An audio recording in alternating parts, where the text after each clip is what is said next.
Okay, this is going to be a little different than what I normally do. So tonight, I'm just going to read the fucking script to Scream 3. Why? Because I feel like it. Because during one of my last streams, Sweet, one of my normal viewers, chatter, what the fuck do you call people on Twitch? One of the normal people that come in and, hang in stream who's been here for a while, so he's regular. Sweet, you know what I'm talking about. I have no weed right now, so anyway. Sweet said something about wanting to watch Scream 3, and that got me thinking about how bad of a fucking movie this shit is. So, we're gonna read the script. The original fucking script, well, the original script, the early draft, second draft, revised version of this script, which I believe is the version that was leaked. I think. I don't know. All I know is this is the earliest version of the script. I believe it's the complete version of the script. It better fucking be, or I'm going to be pissed. I didn't want to look at the ending. I didn't want to read any of the ending bullshit. In fact, actually, just so I'm not a fucking idiot, let me take a quick look. Okay, yeah, it is. Okay, it does say the end at the end, which is interesting. But okay. So we're going to read the Scream 3 script. How about it, everybody? Let's get into it. So, I'm going to try to do as good voice acting as I can. I'm going to try to use props the best I can here. You know, I'm going to try to do the best acting that I can for some fat retard like me. So, let's give it a shot, why don't we? Read along if you want, or don't. I don't give a fuck. Okay, so how do we start? I guess let's just start from the very top, go on down. So, Scream 3, early draft. Ehren Kruger? Aaron. That's how you spell Aaron. E-H. Aaron. Aaron. Iran. Or Iran. Iran. What the fuck? We need fucking, what's his name? Keegan Michael Keys. Yeah, Keegan Michael Keys, ghetto fucking teacher to pronounce that. Ethan Kruger. Okay, second draft revised May 2nd, 1999. I was 8 years old when this was out. Holy shit. Okay, a big dramatic crescendo as we open on exterior, Hollywood freeway, sunset, aerial. So if you don't know how these scripts are written, exterior, the EXT, that tells you the exterior or interior shot, where it's taking place, the Hollywood freeway, when at night, and the position of the camera in an aerial. So I hope most of you can figure this out. So that's where we are. Friday night traffic as usual. Things appear to be backed up all the way to the valley. A cacophony of car horns rise up on the soundtrack as we slowly dissolve into interior Ford Explorer night. A new 99 Explorer sits in the midst of the gridlock. Behind the wheel is hot teen heartthrob and Hollywood everybody, Ben Damon. First of all, I love that, Ben Damon. That's obviously just a play on Ben Affleck and Matt Damon, who I believe, what was a Good Will Hunting? That was 97. So yeah, 2 years after that, they still would have been pretty popular for that. So yeah, they would have been coming off of that. What else did they work on in 99? What other kind of shit? Just so we get a clear image of what we're going off of here. Jesus, Matt. Okay. Matt? I mean, Ben? These are all your credits. But okay, here's your acting credits. Okay, what were you in 1999, Ben? Dogma. Hey, Dogma is literally one of my favorite movies. Definitely one of my favorite Kevin Smith movies. So that hold on. Okay, that actually makes too much fucking sense. 1999 being in a Kevin Smith movie, and I know in the movie of Scream 3, Kevin Smith is in it. He makes a cameo with Jay as Jay and Silent Bob, so that's kind of weird. But anyway, so yes, Ben is handsome, studly, in his early 20s. Fucking prick. However, aside from being just another pretty face in the city of angels, he's also a cocky, arrogant prick. Just like the real Ben Affleck and Matt Damon. Ben's in the middle of a heated argument on his cell with his agent, Kathy. So, Ben, into cell. God damn it, Kathy. I have no time for this crap. I'm supposed to be at the premiere of Stab 2 right now, arm in arm with my girlfriend, because she's got a bit role in that over-advertised piece of shit, and I'm just going to humor her. You mean to tell me, in all your squandering, the best you can do for me is a bit role in Stab 3 Return to Woodsboro? come on. It's just another cheap slasher flick. How dare you offer me such a role? I've done Shakespeare. I've worked with directors like De Palma and Scorsese. And you offer me this crap? It's insulting. I should fire you and go to ICM.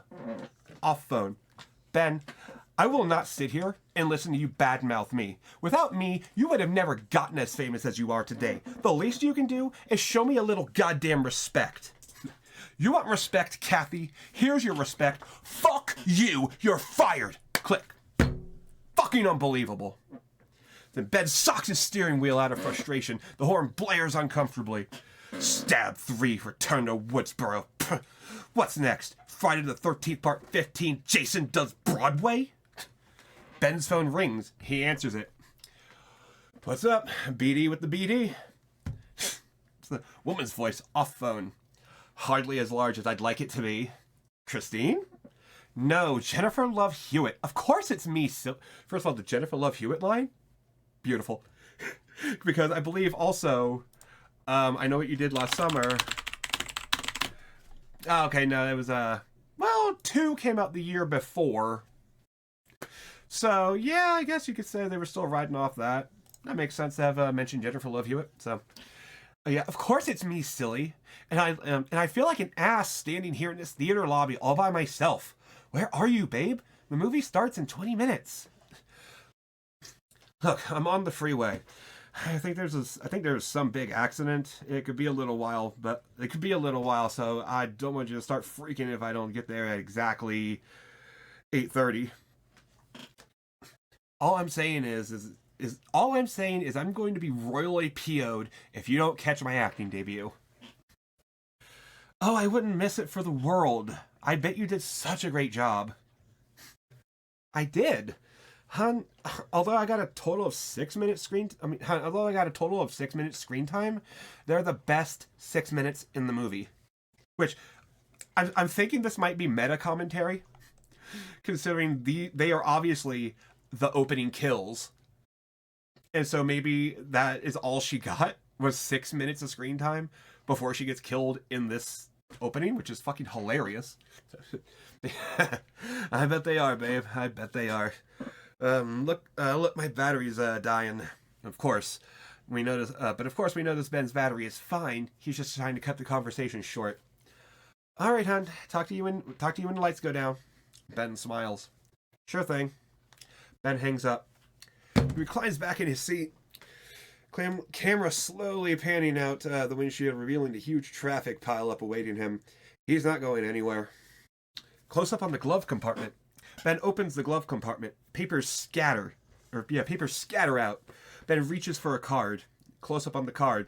A small white business card. 1-900 wet for cock. Ben smiles. Begins to dial out when suddenly, ring ring, the phone comes to life in his hand. Then startled, Jesus! Hello? Hello? I'm not gonna do the switcheroo. That's just stupid. Hello? Who is this? Who is this? At this point, we know who the caller is. Obviously, it's a Scream 3. It's the nightmarish, deep voice we've all come to know and hate from the first 2 films. Hate? Hate? Okay, that's kind of funny. I don't know if anybody has ever hated the voice. In any sense, even for the characters. But anyway, yeah, from the first 2 films, it's never sounded so evil, so sexy. I'm going to try that. Well, what number are you trying to reach? I don't know. Well, I think you got the wrong number, buddy. Do I? Uh-huh. Look, bro, my battery's running out. I really wish I could chat, but I can't, so later. Wait, don't hang up. Asshole, can't talk. But your voice sounds so familiar. Ben smiles. Does it now? You almost sound like the guy from There's Something About Carrie. Ben Damon. Well, you got me. That's me. I'm Ben Damon. Really? You're such a talented actor. Ben loves the praise. Thanks. Now let's see you act your way out of this one. Or no, okay, let's try that again. It's like, really? You're such a talented actor. Thanks. Now let's see if you can act your way out of this one. The voice seems to change tone, and now sounds a lot harsher, angrier, if you will. What do you mean? I mean, I'm standing outside the ladies' room door at the Plaza Theater. Your girlfriend Christine's in there. She's all alone. Everyone's in the auditorium waiting for the film to start. I've got my knife. Note, at this point, we intercut shots of the empty lobby and halls of the Plaza Theater. A point-of-view shot standing outside the ladies' bathroom door. Or just ladies' room door. Ben turning pale. Listen, you sick fuck. Is this your idea of a joke? More of a game, really. What kind of game? You seem to be familiar with the stab movies. How about we play a game? Here's how we play. I ask you a question. You get it right, your girlfriend lives. You answer wrong, she dies. I swear to God, if you lay a finger on her, I'll fucking kill you. Maybe so, but right now, we play the game. First question. Your girlfriend's counting on you. Name your girlfriend's character in Stab 2. Ben groans. He bangs his head against the steering wheel.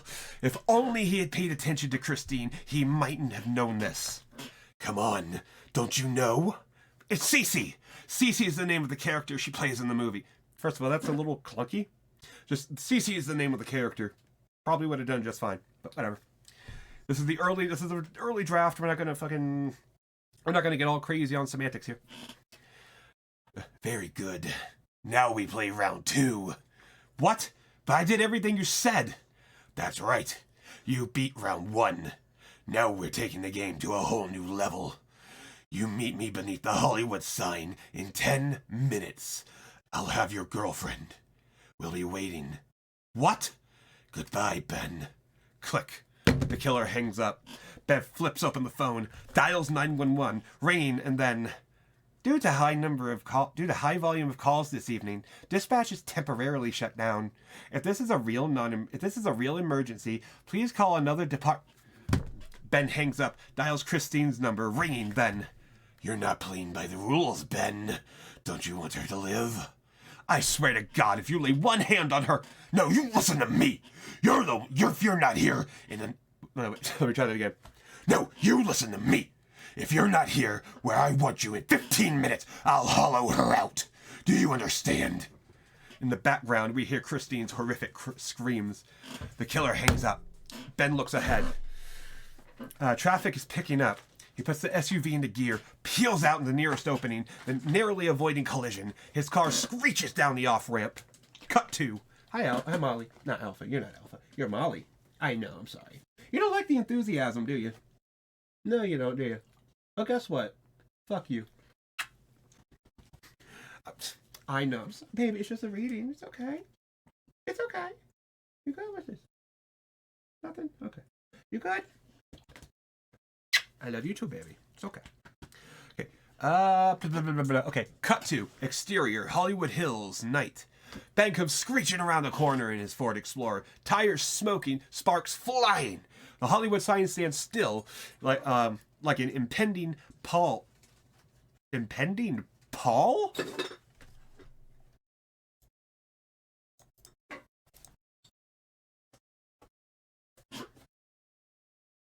It's a line from the poem The Last Days of August? I don't know nothing about The Last Days of August. Okay, well that's lost on me. So that's I don't understand what impending pall is in the awaiting background. Okay, exterior, Hollywood sign, night. We cut to it. The SUV comes to a screeching halt alongside the hilly, narrow road. Ben jumps out of his car, cell phone in hand. He looks up at the towering sign standing ahead of him, contemplates. Does he really want to go up there? He looks into his SUV, gets an idea. The back is open. Ben reaches in looking for a weapon. An old beach chair. Not going to do the trick. A pair of old shoes? Nope. Then he finds it. A Louisville Slugger with actors at bat for brain cancer written on. Okay. So it's a charity it was a charity item he's going to use. I mean, I get it. Okay, it makes sense. You got to use what you got to use. But he just keeps a charity item In his trunk? Okay, whatever. Yeah, to himself. Ben to himself. Thank God I decided to do some community service. I don't know if that's a good line. If anything, they should have had him be like, thank God they made me do community service. That. Molly, what are you doing? Why are you tearing up a paper plate? You bored? Whatever. Anyway. Okay, yeah. So he picks up the bat. Okay. Yeah, thank God I decided to do some community service. Ben takes the bat, closes up the back of the SUV. He begins to walk toward the sign when suddenly his cell rings. Ben answers it. Yeah, very good. You follow directions well. Well, for the final part of the game, put down the bat, and approach the sign slowly. Ben makes a disgusted face, tosses the bat into the bushes. He approaches the sign, keeping his eyes trained in all directions. Where are you? Closer than you think. All right, I'm here. What the fuck do you want from me? To see your reaction. Reaction to what? Ben passes under the huge pallid H in the Holly. Pallid? Pallid? So, H in the Holly, or H in the sign. What seems at first like a gentle raindrop, beats down Ben's forehead. He rolls back his head. His legs turn to jelly. His eyes widen in horror. Oh my God, no, Christine! I know that's not the most horrific shit, but whatever. Christine has been gutted from neck to groin. She's been fastened to a crossbar. She's been fastened to the crossbar in the H with heavy rope. Her lifeless body sways ever so gently in the Southern California wind. Utterly horrified, Ben staggers into the shadows, not seeing the ghost as he rises from the void, knife in hand. In one quick, brutal stab, the knife is driven down into Ben's spine. Ben screams as he turns around. Okay, so it's into his spine, but he's still able to move his legs. I don't think the writer of the script knows how the spine works. I really don't believe. I don't know. I don't think that. But he screams as he turns around, face to face with his attacker. Ben screaming, "But I'm the killer in stab 3! You just lost a role, Ben. Consider this your parting gift." And with that, the ghost drives the bloodstained knife into Ben's heart, causing a viscous eruption of crimson. Title card, Scream 3. Okay, so that's not the greatest. Just trying to... Molly, what the fuck are you doing? I'm literally trying to fucking do something. Move. Go. Okay, so that wasn't the best. That really wasn't the best. That's so bare bones. Thinking about... Okay, let's go back to the first Scream movie. With Drew Barrymore, not Halle Berry. With Drew Barrymore and the ghost. Let's just call him. That was a lot more tense. There was a lot more talking going on. There was a lot more implied threats, not just outright threats. Of course, he sounded just as threatening and menacing as I assumed he would hear. But that, I don't know, this opening just doesn't sit well. It's not the greatest. To read it, maybe acted, maybe it could have been better. But really, all that happens is Christine is waiting, she gets kidnapped and then killed. And then why does he want to play a game, but then he doesn't play the game? He just kills him. He just wants to see his reaction? Okay. Knowing what I know about Scream 3, I'm trying to put this together with what I already know. So, it doesn't really make sense. Knowing that I know who the killer is, because of the movie, and I'm pretty sure it's the same here, mostly, I just don't get it. That opening is not really that good. But anyway, so yeah, title card, Scream 3. Open on exterior, total entertainment set, day. Gail Weathers, the flashy 30-something news anchor and author of The Woodsboro Murders. She sits behind a desk on the really ditzy loud set for total entertainment, an ET style, an Entertainment Tonight style program with a live studio audience. So Gail. Good morning, Hollywood, and today officially starts the summer movie season. Opening the box office this week is Jeff Bridges and Tim Robbins in Arlington Street, Eugene Levy and Jason Biggs in American Pastry. Okay, I see what they're doing. They couldn't get the actual... They couldn't get the actual copyright. They couldn't get license or something, whatever, American Pie. So American Pastry, that's funny. And Tori Spelling and David Schwimmer in Stab 2, based off my best-selling book, The Windsor Murders. The Windsor?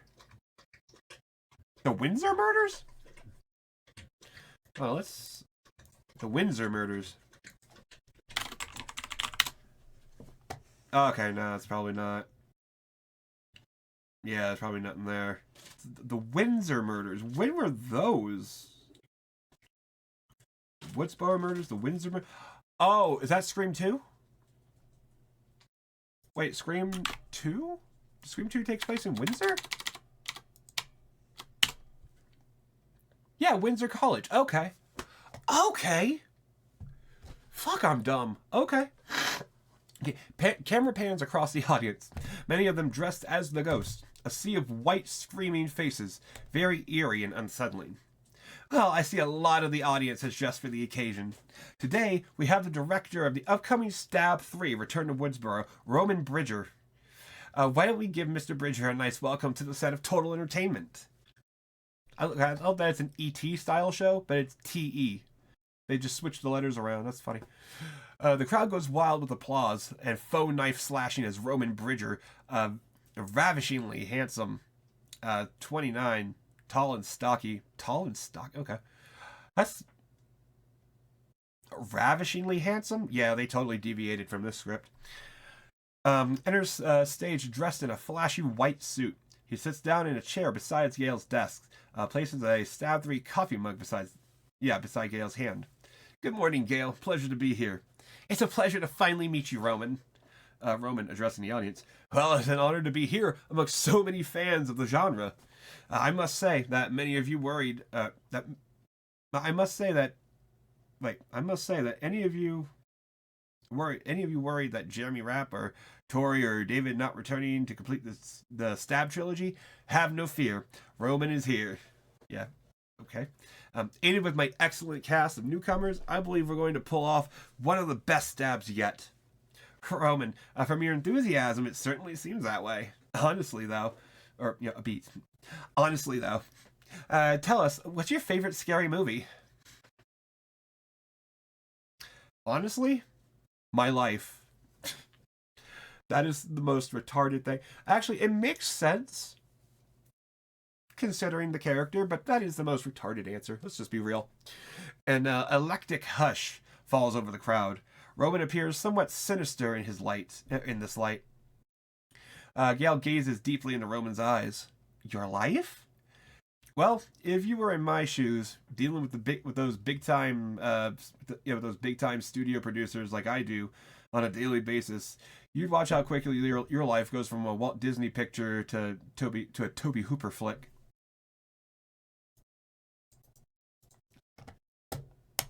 Oh. Okay. So yeah, Texas Chainsaw, Poltergeist. That's basically it. Okay. Okay. Roman smiles. The true custom horror film buffs in the audience break into applause. Gail, somewhat distracted, other than not caring what this second other than not caring what this second-rate director has to say, gazes at a costumed individual at the far corner of the set, watching with a half-opened exit door. Now, it could just be her imagination running away with her in her atmosphere, but it almost appears as the figure is phantoming slitting his throat with a gleaming blade. A loud buzzing off screen. Gail is startled out of her skin. She looks up at the sign hanging over the stage. The word "commercial break." Words. Commercial break is illuminated in flashing red light. Gale sighs, looking back at the exit. The ghost is gone. She turns to Roman. Would you excuse me for a moment? Sure. Yeah, you have... Okay, so... Obviously he knows. Obviously. Let's just be... We all know Roman's the killer.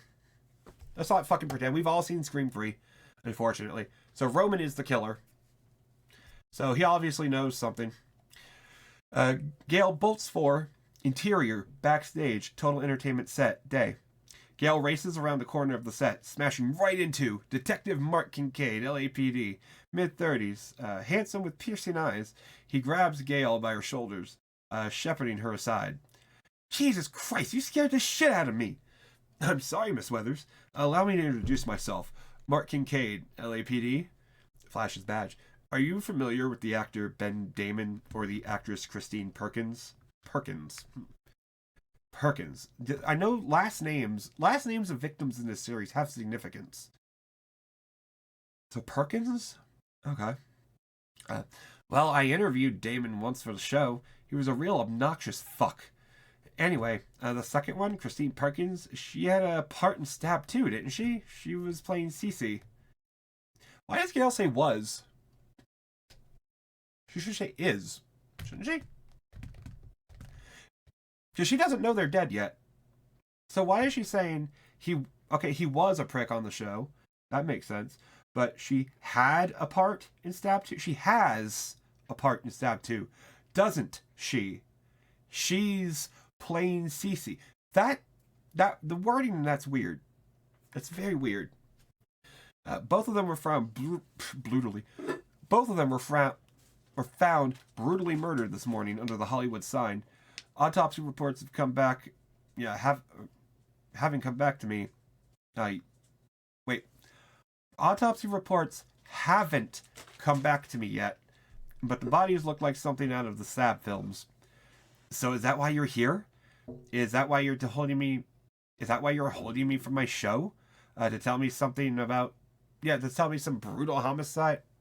Fuck, why can't I read? To tell me about some brutal homicide I'm not even involved in? Well, I wish that was all, Miss Weathers, but there's more. The killer left a note. A note? Detective Kincaid reaches into his back pocket, pulls up a newspaper clipping into it. Pulls up a newspaper clipping in a Ziploc bag. Okay. He holds the bag up for Gale to see. Extreme close-up on the article. Maureen Prescott, mother and wife, found brutally raped and murdered in bedroom. With black and white photo of Sydney's mother, Maureen. A black and white video stands hauntingly before the camera. Okay, that's Sydney Prescott's mother. There's more. Kincaid flips the article over. Someone has scrawled on the back, or scrawled in black marker across the back, Sydney. I've tried to get in touch with Sydney Prescott, but she's keeping herself very well hidden. You're my one and only hope in finding her. Her life may be in grave danger. I'd love to help. I'd love to help. Really, I wouldn't mind. I'd love to help. Really, I wouldn't mind being sliced at again by a maniacal psychopath. But I honestly don't know where Sydney is. After Windsor, she dropped off the face of the earth. The only other person that might know is not going to talk. And who would that be? Cut to exterior, Sunrise Studios back lot, day. A red BMW convertible speeds through the back lot. Behind the wheel is Dewey Riley. Riley? No, hold on. Riley? I can't fucking highlight anything. Riley? His name is Riley?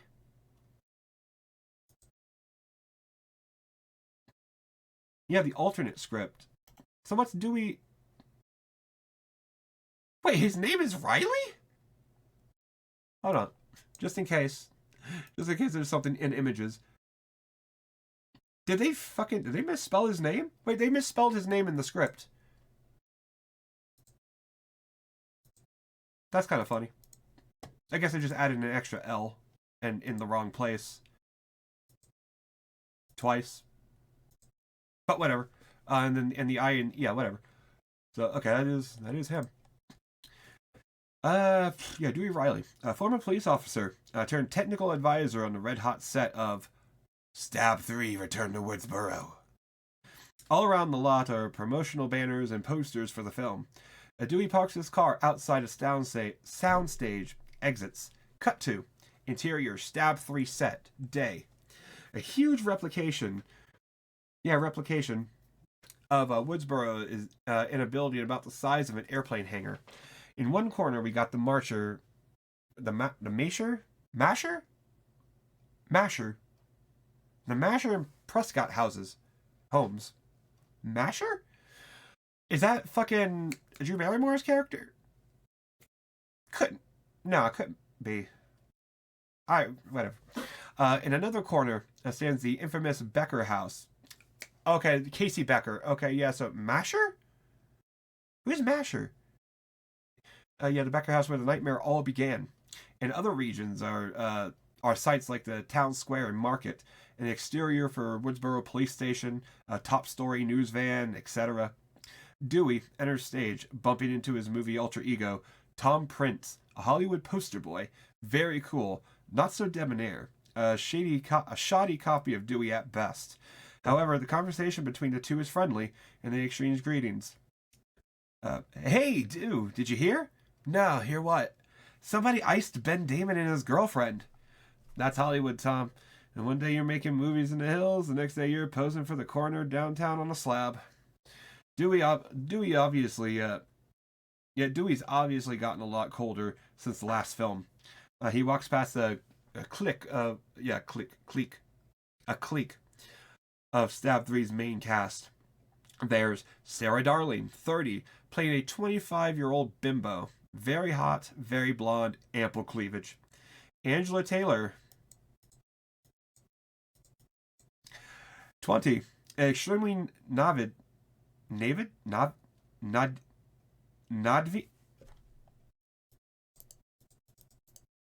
What the fuck? Naved? There's supposed to be an apostrophe in there. So I guess it's just a fucking retarded spelling of naive? Did somebody not know how to spell naive? Anyway, she won her part in Stab 3 playing Sydney through a phone and radio contest. Okay. She's timid with short dark hair. Out of the entire cast, she is the closest to Sydney they've got. Yeah, okay. And also very lovable. Tyson Jackson, late 20s, African American, all attitude, first to die. Aside from Ben and his girlfriend, let's say. I'm willing to bet Tyson dies first. Or dies next. Let's see. The three flip through pages of the Stab 3 script, conversing freely about the production. God damn it. I'm getting so fed up with these rewrites. It's like every 5 minutes there's a new script. God. And you know this is all just because Stab 2's script winded up the internet 2 months after it was winded up on the internet 2 months after it wrapped shooting. Which is funny because I guess this script got leaked 2 months before it started shooting. Which is fucked up. I mean, they really shouldn't have done this. They should have just kept this. It probably would have been better for it. Tyson. Oh God. Do I do the voice for Tyson? No, I don't. No, I'm not going to do a black voice for Tyson. That's stupid. And still, the film is #1 at the box office this weekend. Beat out American Pastry and Arlen Street. I think Jeff Bridges is getting tired. Nah, I think it's just so. I just think it's so damn well. No, I think it's doing so damn well because one of its players got iced. I just hope none of us end up dead. You're probably going to die next. Oh, that's right. Those poor people. God, Ben Damon was such a hottie. And that CC chick wasn't that bad either. I'm really concerned about my safety now. Yeah, but I'm really concerned about my safety now. What are you talking about? The murders were a completely isolated incident. Reading from the script. Scene 32, interior, Candy's living room, night. What are you talking about, Ricky? The murders were a completely isolated incident. That's kind of funny. I'm not gonna lie, that's actually kind of funny. So was like, really? It's literally here in the script, which you just said. That's so stupid. It's so stupid. I love it. I'm not even joking. It's so dumb. That's funny. Would you give that script a rest? It's like a friggin' umbilical cord for you, or to you. I'm just saying though. What if there's someone out there stalking actors, huh? What then? What? There's always someone out there stalking actors. Look at that woman from the commish. Melinda McGraw? No, the other one. The one who played his wife. I know who you're talking about. Rebecca something. Yeah, I think. Anyway, point is, she had a stalker. Sonny Bono had a stalker. Did he? The only thing I know Sonny Bono did was hit a tree. And was apparently a bad husband. That was before he hit a tree, so I don't know. You won't share life with a stalker? Really? Okay. Sonny had a stalker. Interesting. Yeah, David Letterman had one too. So did Heather Langenkamp? Who the fuck is Heather Lang? Bitch, I don't. Oh, she was the main character. She was. Oh, she was Nancy from Nightmare on Elm Street. Oh, okay. Why would anybody want to stalk her? I mean, I know it was a big movie, but she's a nobody now, isn't she? Let's see real quick. What else has she been in? Why does she kind of look like Kate Mulgrew? Yeah, she looks like Captain Janeway here. Kate Mulgrew. What else has she been in? Okay, a couple things this year. Last year, year before. Okay, she's okay. COVID kind of fucked with her a little bit. Oh, she was in that Hellraiser. Portal. They don't tell me they made a Portal movie.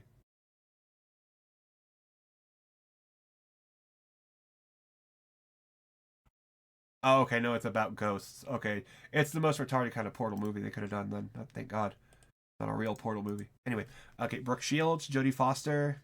At least Jodie Foster had to say for him. Now, listen, Miss In. What? Who fucked up the script and put this character in here? I don't, Little Miss. Listen, Miss something. I don't even know what that's supposed to be. You're cheering me up too much. Give it a break. Tom walks in the frame, sits down next to Angela, suddenly putting his arm around her. She shoves him away. What? What did I do? Relax your crux, sweetheart. I didn't rip those two. Yeah, I didn't rip those two fucks up last night. Jeez. Lights up a smoke. So what are you doing tonight?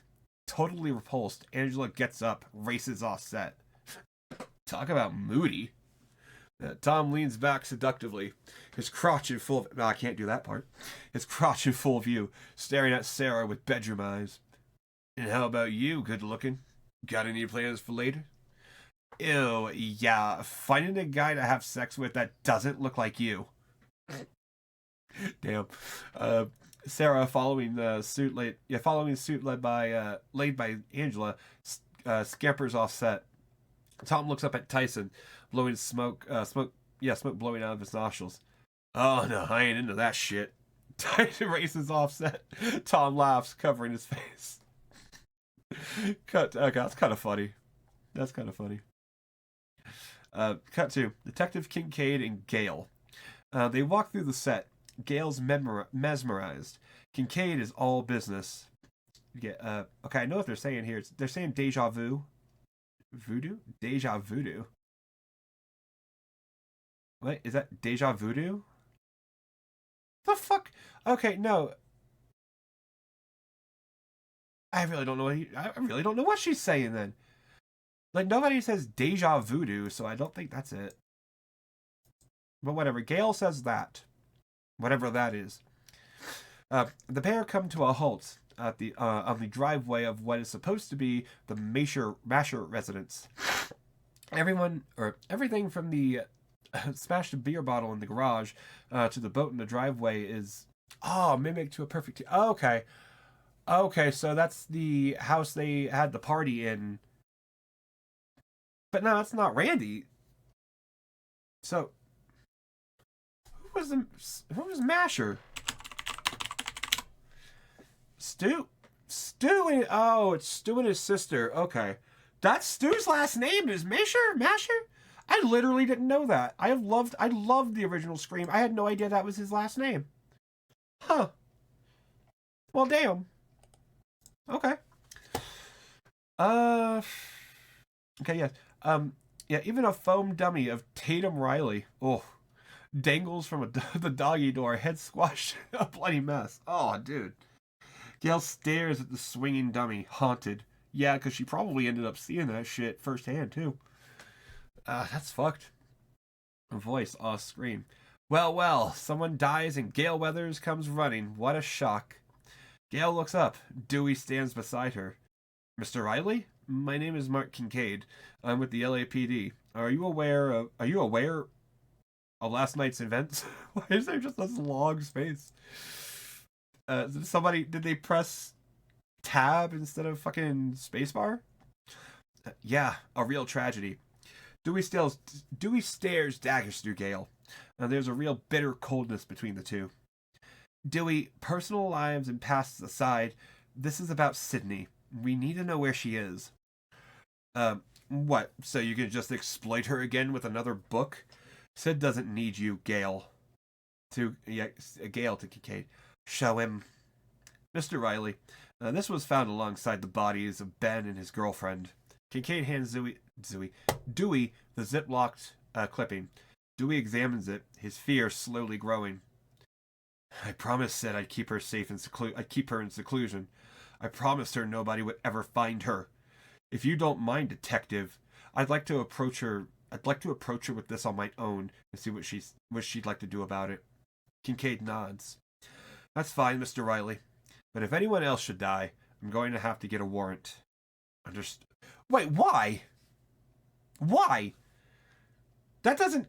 The fact that a clipping of her mother's murder is at the scene in no way, shape, or form gives the police enough reasonable, articulable suspicion to get a warrant to then enter her fucking premises based off what? The fact that she is a victim of 2 past massacres? Of course, it's just a fucking pig being a fucking pig. I hope Kincaid does detect Kincaid. I know he's in the fucking movie. Does he die? I want to know. Does Kincaid die? I'm pretty sure. No, he's not. Kincaid doesn't die. He's expected to return in 7. They're making a 7?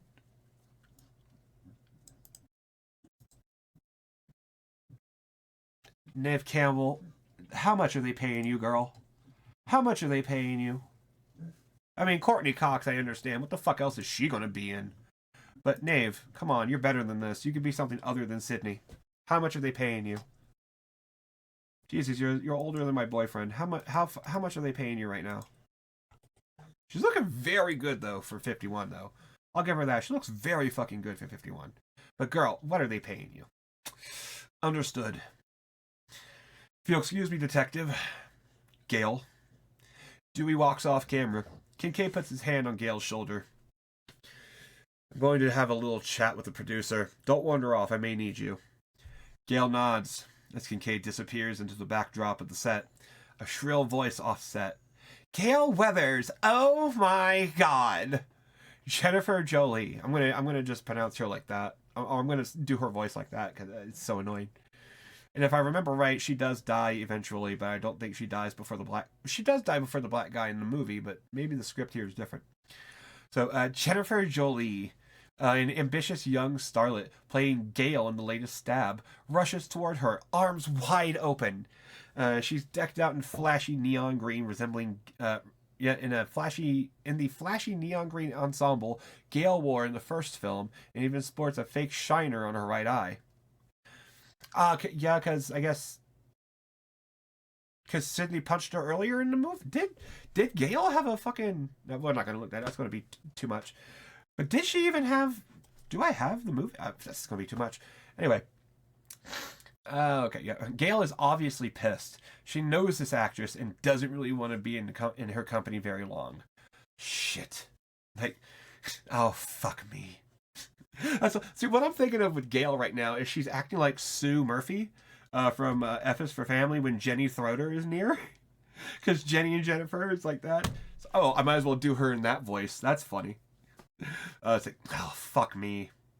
Listen, I know we've never met, but I don't mind you never returning my calls.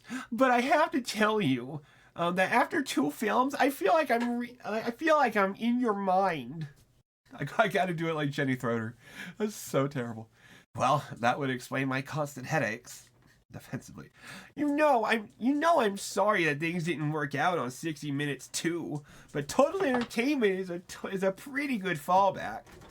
Thank you. I'm sorry that things didn't work out with Brad Pitt, but being single, that's a pretty good fallback. It gives me more time for my work. After all, Gail, you're such a complex character, and to be played by an actress with such depth and range. God, I kind of like Gail. Okay, like I've never really liked her in the movies, but this reading of her, I kind of like her. Maybe it's because I can put my own flair into it, but this I kind of like. Are you two gonna play fight over there? Okay, they're gonna play fight. Dewey steps back into picture, cell phone in hand. No Sid. No answer at Sid's. Where'd the detective go?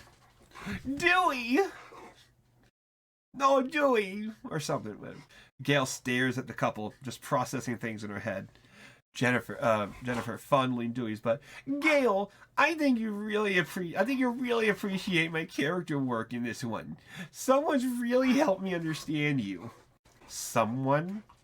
The ruthless ambition, your private self-loathing, and that lost and lonely little girl inside. Lost and lonely what? You heard me. She takes Dewey's cellular. Cellular? Thanks, Dewey. I'll return it. Lost and lonely what? Little girl inside. I thought you were supposed to be in Wurtsboro. Well, I'm surprised you thought about me at all.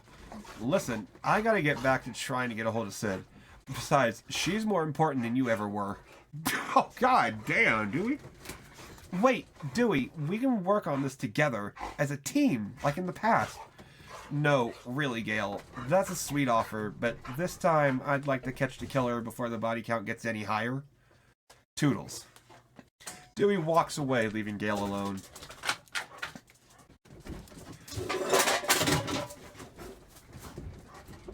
Kincaid enters frame, talking to 2 producers.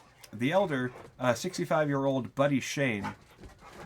Is that supposed to be a reference? I have no idea. I don't know producers that well. A towering, hefty man with gray hair. The second bigwig horror producer, John Milton. A creepy 50-something with penetrating eyes and a menacing demeanor. The two talk, ignoring Gail the entire time. She's almost eavesdropping on their conversation. I can assure you that security on the set will be at an all-time high.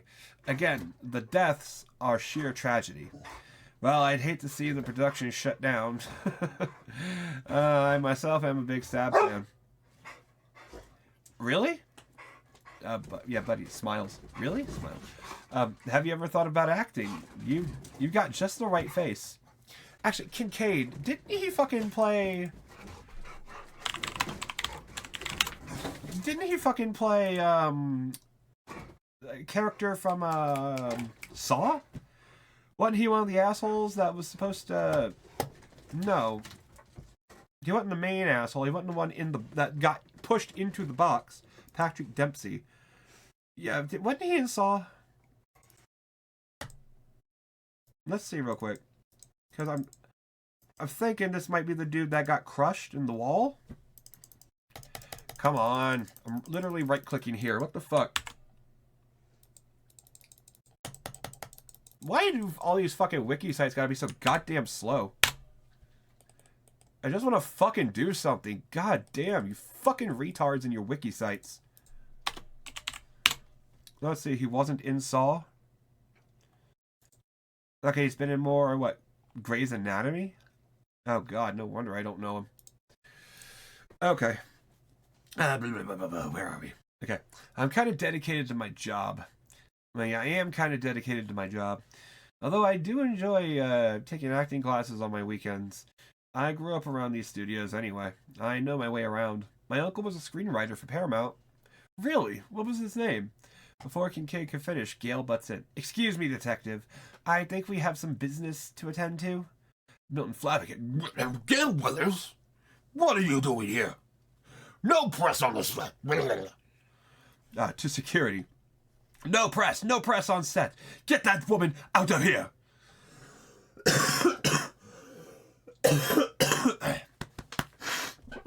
Ugh, I can't.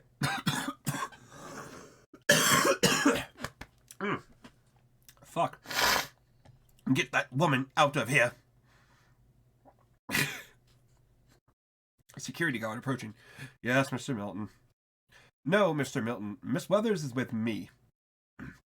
Milton nods his head, flags down the guard. He walks away. Well then, I guess I'll leave you then. I guess I'll be leaving then.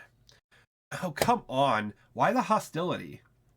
Listen, Lois Lane, I love your show and all, but last month I happened to catch your little segment on me, how my wife left me because I'm a sex addict who enjoys screwing 15-year-old girls. Why would you just say that? I mean, I get that she's probably bullshitting, probably, but why would you even fucking say that? It was a real eye-opener for my lawyers. Yeah, it was a real eye-opener. My lawyers are still thinking about bringing you to your superior's attention. Gail with a shit-eating smile on her face. They're the ones who approved it. Damn. That fucks with him. Milton storms off camera. Buddy follows close behind. Gail looks up at Kincaid. All right, Kincaid. Now where to? Nowhere to. No, it's now where to. I go to the police station and do my job, and you go back to being Gale Weathers. Oh, I thought you wanted me to stick around. Look, Miss Weathers, if there's a problem, give me a call. Here's my card. I'm always there. Kincaid hands Gale his card. Begins walking out of the building. Shit. Can I even get a ride home? Can I even get a ride home? Now we're here with Sydney. Okay, cut to interior, Sydney's bedroom, night. Sydney Prescott, the stoic survivor, now 24. Damn, she was under 20? She was under 25? When all that shit happened? God damn. Fucking, not only was her mother killed when she was young, but then all that shit happened in the first movie, and then college happened. God damn. Honestly, if I were Sydney, I'd probably have fucking killed myself. I'm not even joking. Like, if that much fucking massacring happened around me, I'd kill myself. Like, Jesus. Okay, now 24. She lies peacefully in her bed. Her black lab, Pete, curled up in a ball at her feet. A noise startles the animal awake. It sets off the bed, barking hysterically at the bedroom window. Sydney awakens. She squints her eyes to try to make out what her dog is going into conniptions over. Conniptions? Who uses conniptions? What? Then she sees as her face loses any trace of color.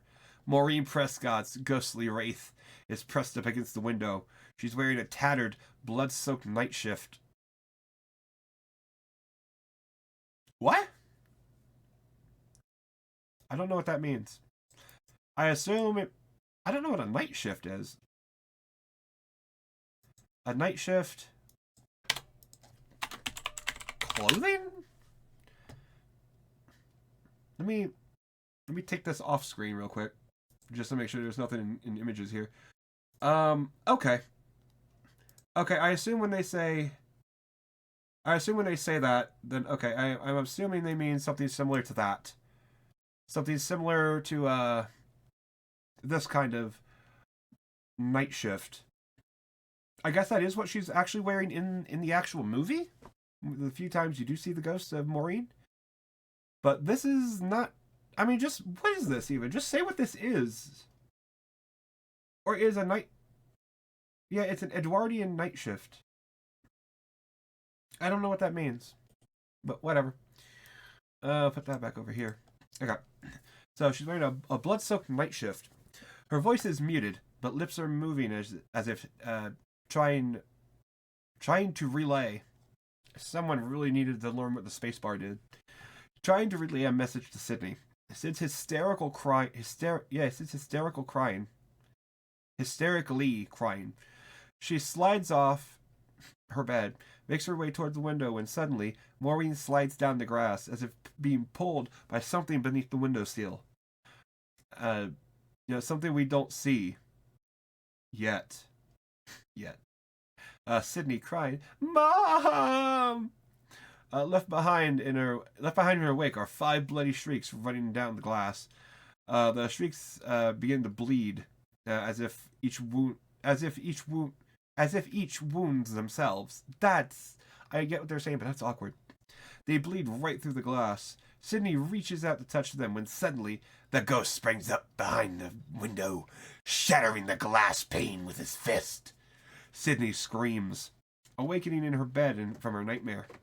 Her dogs barking wildly. Dogs? So hold on. Why did it say just her black lab? Why wouldn't she have both dogs in her dream? And why are there dogs instead of here and not dog? I don't understand. Okay, the dog's barking wildly. The window is fine. Sid crawls out of bed, disappearing out of the room. Cut to interior. Sid's bathroom. Night. So weird. This is night. Okay, yeah, it's all night. Okay. Sid's washing up in the sink. She wipes the tears from her eyes. She shuts off the running water, looks up into the mirror. Her demeanor definitely shows the wear and tear of all that's happened to her in the past. Close on Sydney's wrists. 2 ugly scars run up Sydney's wrists. Battle scars from the war rage between her own personal demons, if you will. Former suicide attempts. Former suicide attempts. Former engraved on time. What? That's okay. I get what they're saying.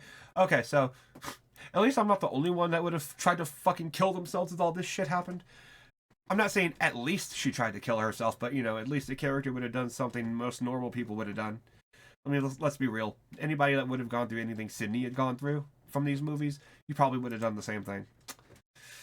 Cut to exterior. Sydney's house. Night. Sid's house is deep within the Napa Valley, secluded amongst verdant vineyards and orchards. I can't read. That are now covered in the darkness of night. A full moon hangs ominously in the sky above.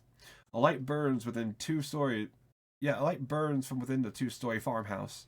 A phone dialing out raises in pre-lap as we rises in pre-lap as we pre-lap in her lap, and then she pulls it up, or what's that mean? It's not pro-lap, so I don't get it. I'm not familiar with that. Cut to interior. Sid's office at night. Sid. Okay, I thought they were gonna capitalize it like they've been doing. Weird. And then they did it here. Well, I guess that's just the action that's actually taking place. Whatever. Okay. Sid sits in a cluttered office. On the wall hangs a poster for the Fall of Troy, her play from Scream 2. Her play from Scream 2? Oh, okay. Okay. Real? Okay, that's a deep cut. And a poster proclaiming women's rights. With California Women's Crisis Center written beneath it. A 3-ring binder with a cover boasting California Women's Crisis Center is thrown open. The phone. Sid puts on a headset, dials a number, ringing. Sid into the headset. This is Laura in Monterey. What? Monterey?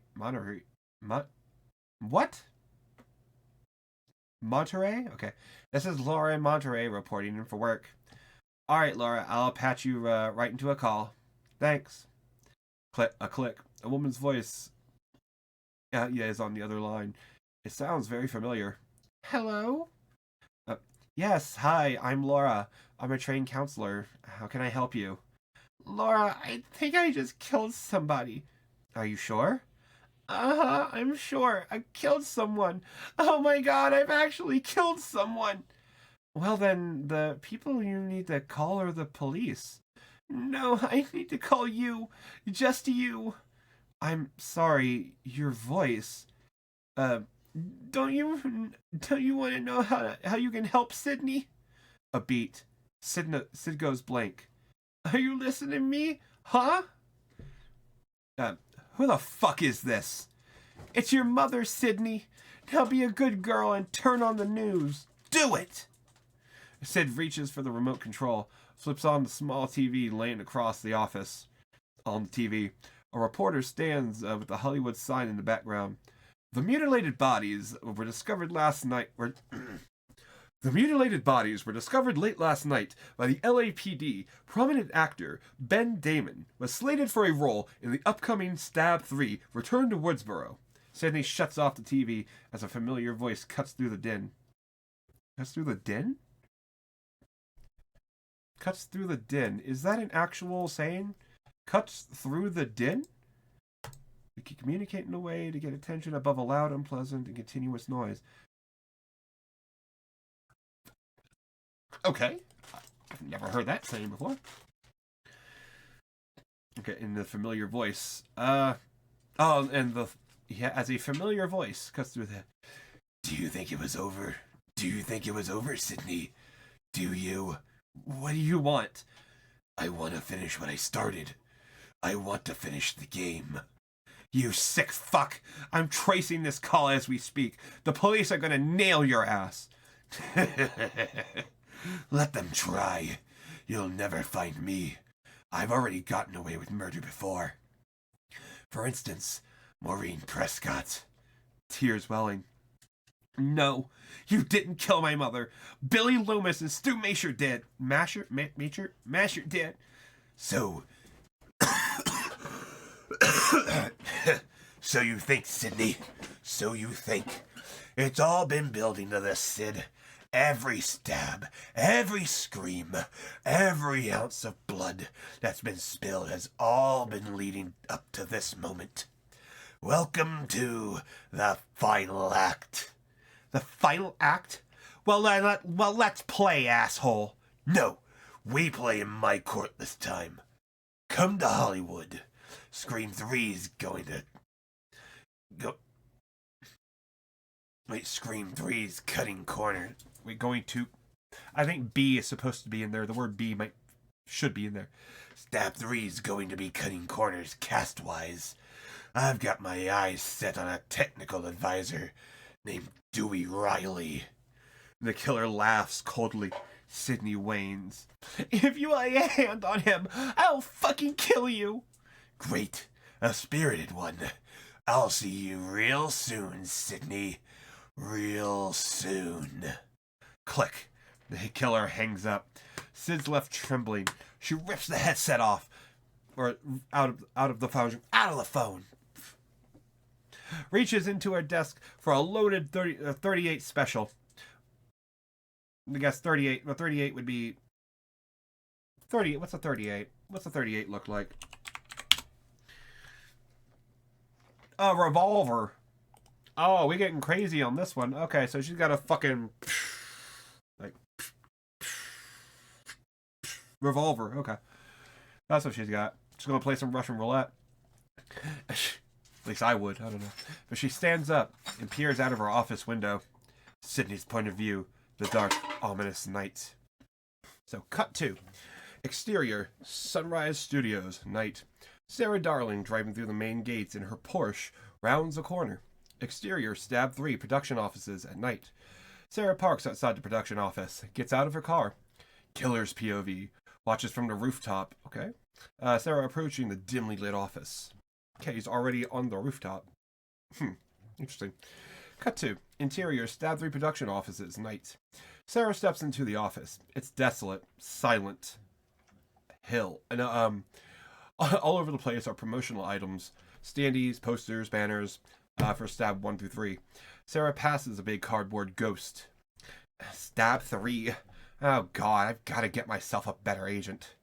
Sarah walks down a hallway. Anybody home? Sarah passes Roman Bridger's office.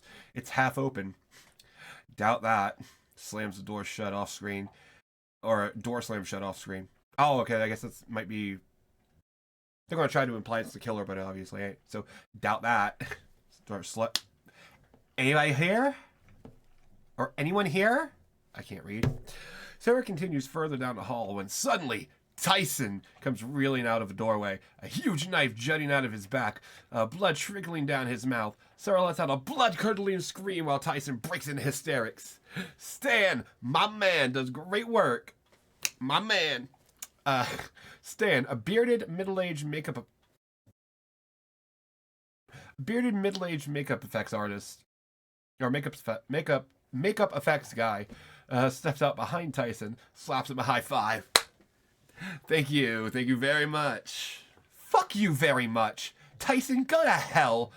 What the hell are you doing here? Where's Roman? Roman and everybody else went home for the night.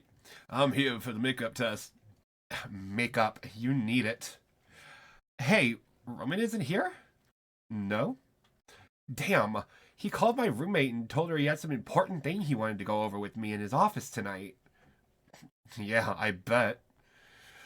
Stan pantomimes the blowjob gesture. Tyson laughs, slaps him another high five. Sarah makes a disgusted face as the two men leave the office. Sarah sighs, ducks into Roman's office. Interior, Roman's office, night. Roman's office is a clutter of old movie memorabilia. Sarah plops down behind Roman's desk, admiring his old Transformer toys, and 2 brass music video awards. Sarah examines the award, reading the description, for the honorary field of directing in cinematography and music videos. How to the point. Okay. I would have put to the point in half quotations there, but whatever. Yeah, the phone rings, scaring the shit out of Sarah. She drops the award, causing it to smash against the edge of the desk, snapping its head clean off. Sarah hesitates, answers the phone, putting it on speaker. Oh shit. Hello? Director's office. Sarah? It's Roman. I'm sorry, I'm running late. I'm still on the 405. I'm about 10 minutes away. Oh, it's no problem. I'm just looking at your music video awards. Sarah tries fixing the award with some scotch tape. All right. Since I got you on the phone, let's talk about your character. What character? I'm Candy, the chick who gets killed second. I'm only in 2 scenes. You're not happy with your part? Why is he saying that as a statement? Like, yeah, you're not happy with your part. I'm not happy that I'm 35 playing a 21-year-old. I'm not happy that I have to die naked. And I'm not happy that my character is too stupid not to have a gun in the house after her boyfriend's been cut into McNuggets. Great. So let's run the lines. Fine. Page 22. Candy's big moment. Page 22. Oh, okay. I guess she's doing the ring. Okay, yeah. So, page 22. Ring, ring. Hello? Hello. Who's this? Who's this? This is Candy. Hang on. Let me get some clothes. See, I don't understand why I have to start. See, I don't understand. Let me get some clothes. See, I don't understand why I have to start the scene in the shower. The whole shower thing's been done. Vertigo. Hello. And I mean, my boyfriend just died. Why am I showering? Why don't we just read the scene? Candy is wait, why don't we just read the scene? Candy, is that like candy cane or candy apple? Whatever. Come on, who is this? I think you have the wrong number. But you know my favorite name? I'm hanging up now. I'm hanging up right now. It's Sarah. Roman, that's not the line. It is in my script. Has there been another goddamn rewrite? How the fuck are we supposed to learn our lines when there's a new script every 15 minutes? It's not just a new script, it's a new movie. What movie? My movie. A pause. Then a familiar dark-natured noise enters our ears, the killer's sinister voice.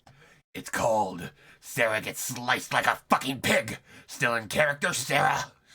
I can't do the voice. Sarah tosses the phone down and bolts out of the office. Okay, how would anybody not just automatically suspect Roman at this point? That's not the point. Be so obvious that it can't be him.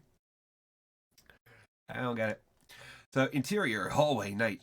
Sarah stops in her tracks. Through the smoked glass of the front door, she sees a shape approaching. She screams, spins around, and runs to the prop room. Interior, prop room, night. Sarah locks the door and backs right into an army of ghosts. At least 30 ghost costumes dangle from hooks on costume racks. Sarah catches her breath, dives into one of the racks. She pulls up her cell phone, starts to dial. Interior, Stab 3 production offices at night. A security guard opens the front door and pokes his head into the office. Mr. Bridger? No answer. The guard nods, backs out of the office, locking in with Sarah and the killer inside. Whoa. Bitch, you should have ran out the wrong way. Or you ran out the wrong way, definitely. Interior, prop room, night. Sarah's waiting on the eggs. Sarah's waiting on eggs? As a digitized pre-program commissary menu for Sunrise Studio drags out? What the fuck? What the fuck is this sentence? What is this sentence? This makes no sense. Sarah's waiting on eggs as a digitized pre-program commissary menu for Sunrise Studio drags out. Eggshells? Is she waiting on eggshells? I don't get it. Waiting on eggs. Okay. Shit. Sarah momentarily glances behind her, just noticing a pair of black work boots stepping out from the costume rack. Before Sarah has a chance to scream, the ghost jumps down and shoves the rack hard, sending the screaming Sarah into the next room. She goes flying out, slamming into a metal table covered with prop weapons. The ghost stomps into the second prop room, knife raised. Sarah leaps up and starts to chuck fake prop knives at her attacker, screaming furiously, "Ah!" The prop knives hit the ghost and bend as they bounce off his body and onto the floor. The killer shakes his head angrily, stalks towards his prey. No! No! No! The ghost drives his knife into Sarah's chest once, twice, and delivers a final blow to her Adam's apple. Ooh, right there in the fucking throat too. To her Adam's apple. She staggers forward. The killer grabs her grabs her long, buxom hair and hucks her into a glass door. I shouldn't get too into it. The door explodes, Sarah's body falling through, the shards of glass tearing out her back. Blowing her back out, I guess. I guess this part was in the movie, if I remember right. The killer stands in the shattered doorway, bloody knife in hand. An alarm resonates in the background. The killer wipes his knife clean, like I've seen him do, and erases off screen. A nice psycho-esque close-up of Sarah's dead eye, a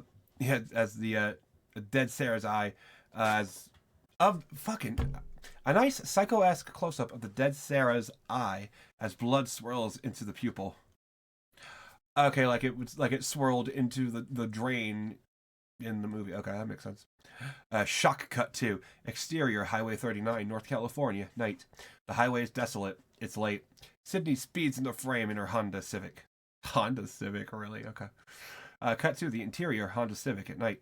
Sydney's tapping her thumb nervously against the steering wheel as an eerie song filters out the radio. The only light comes from the unsettling neon green digital clock radio readout. Sydney increases speed. Cut to exterior Highway 39, North California at night. Okay. Sydney passes a road sign indicating Los Angeles, 64 miles. Really? They start her that far away? 64 miles. They start sitting that far away in this. Really? Why not just have her be closer? Why not just. Okay, whatever. I'm not the writer here, so I don't fucking know shit.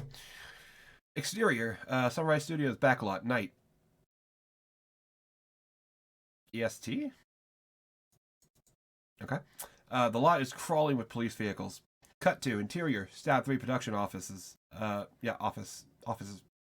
Night. Kincaid and Gale stare down Sarah Darling's corpse as it's zippered up. As it's zippered up into the black rubber body bag and carried off by forensic technicians. That's Stab 3, Miss.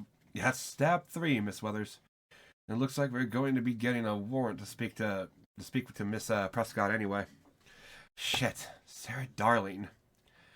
I interviewed her too. God, it's happening again, isn't it, Detective? Yes. Well, we have a suspect, so don't get that worried. Gale's eyes light up. She grabs Kincaid's shoulder. Who? Or shoulders. Who? I'm not at liberty to tell you that, Miss Weathers. You're no longer working with the LAPD. I don't even know why you're standing in here right now.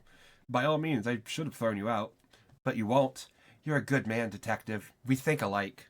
I know you need my help, and I know I need your help. In my 15 years as a homicide detective, I've never met a single soul as pushy and brazen as you are, Miss Weathers. Please, call me Gale. Deal, but I'm still Detective Kincaid, okay? Gale smiles. Detective Tom Wallace, Kincaid's cohort and partner. He's in his late 30s, family man. What? Fucking, did this writer have a fucking allergy to the spacebar? Wallace enters frame with a folder in his hands. Mark, Mr. Bridges in custody. We trace his phone records. He's the last person to speak to Sarah Darling before she died, or at least make a phone call, or at least call her. Wait a minute, Roman's your suspect? Listen, Diane Sawyer, this here's classified information. Why don't you go investigate the bad meat at the AP? This is police work, not Pulitzer material. Hey, fuck off! No, cool it, Wallace. She's working with me. Well then, looks like I'll go dust off the fingerprints with Barbara Walters. Wallace arrogantly walks off camera.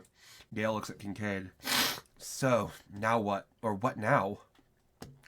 Cut to interior interrogation room, police station, night. A frazzled Roman is seated in a long conference table while Wallace and Kincaid grill him with questions. Mr. Bridger, you didn't tell us you spoke with Sarah Darling before she died. It's because I didn't. The guard says she was there for a meeting with you. What meeting? We talked to her roommate, too. Says you called Sarah and told her to come down to the studio. Roommate answered the phone, says it was you. Wait a minute, I never called her. I never told her to go anywhere. Roommate says she knows your voice, Mr. Bridger. Well, she wasn't speaking with me. Look, I did not call Sarah Darling. Sarah Darling said you did.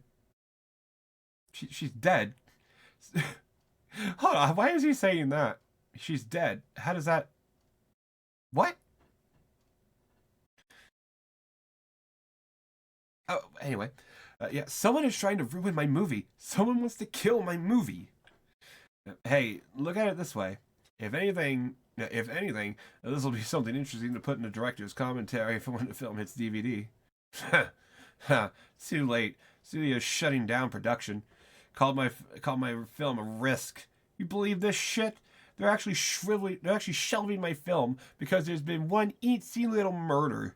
God, 3 people died during the filming of The Exorcist. For real? Probably nobody's. Well, I doubt they were stabbed to death, and I strongly doubt the killer left the messages on the scene for the police to find. Camera pans through the two-way mirror into the interior of the viewing room police station. Night. Gale and Dewey stand, gazing through the two-way mirror. Roman can't see them. They watch nervously. They find another note. Uh-huh. Another news clipping. Another one about Sid's mom. Dewey, whether we like it or not, it's... Yeah, it looks like we're going to have to go back into our past. You mean our past as in me and Sid. This has nothing to do with you, Gale. This has everything to do with me, Dewey. I was the one who brought the nation's attention to this shit anyway. I'll be damned if I'm going to sit around and pass on the buck again. Do you really mean it this time, Gale? Yes. Look, let's get something straight, Dewey. I got into this shit because the police came looking for me. Not because I'm out to make the Sunrise Studio slashings. She already has a name for it. She literally already has the name picked out. Like,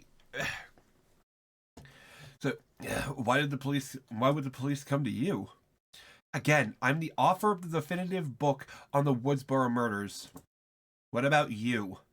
What about me? You said you'd never leave Woodsboro, the only place that's real. But now you're here, not with me, but now you're here, not with me. Dewey, I took care of you. I waited until you were well.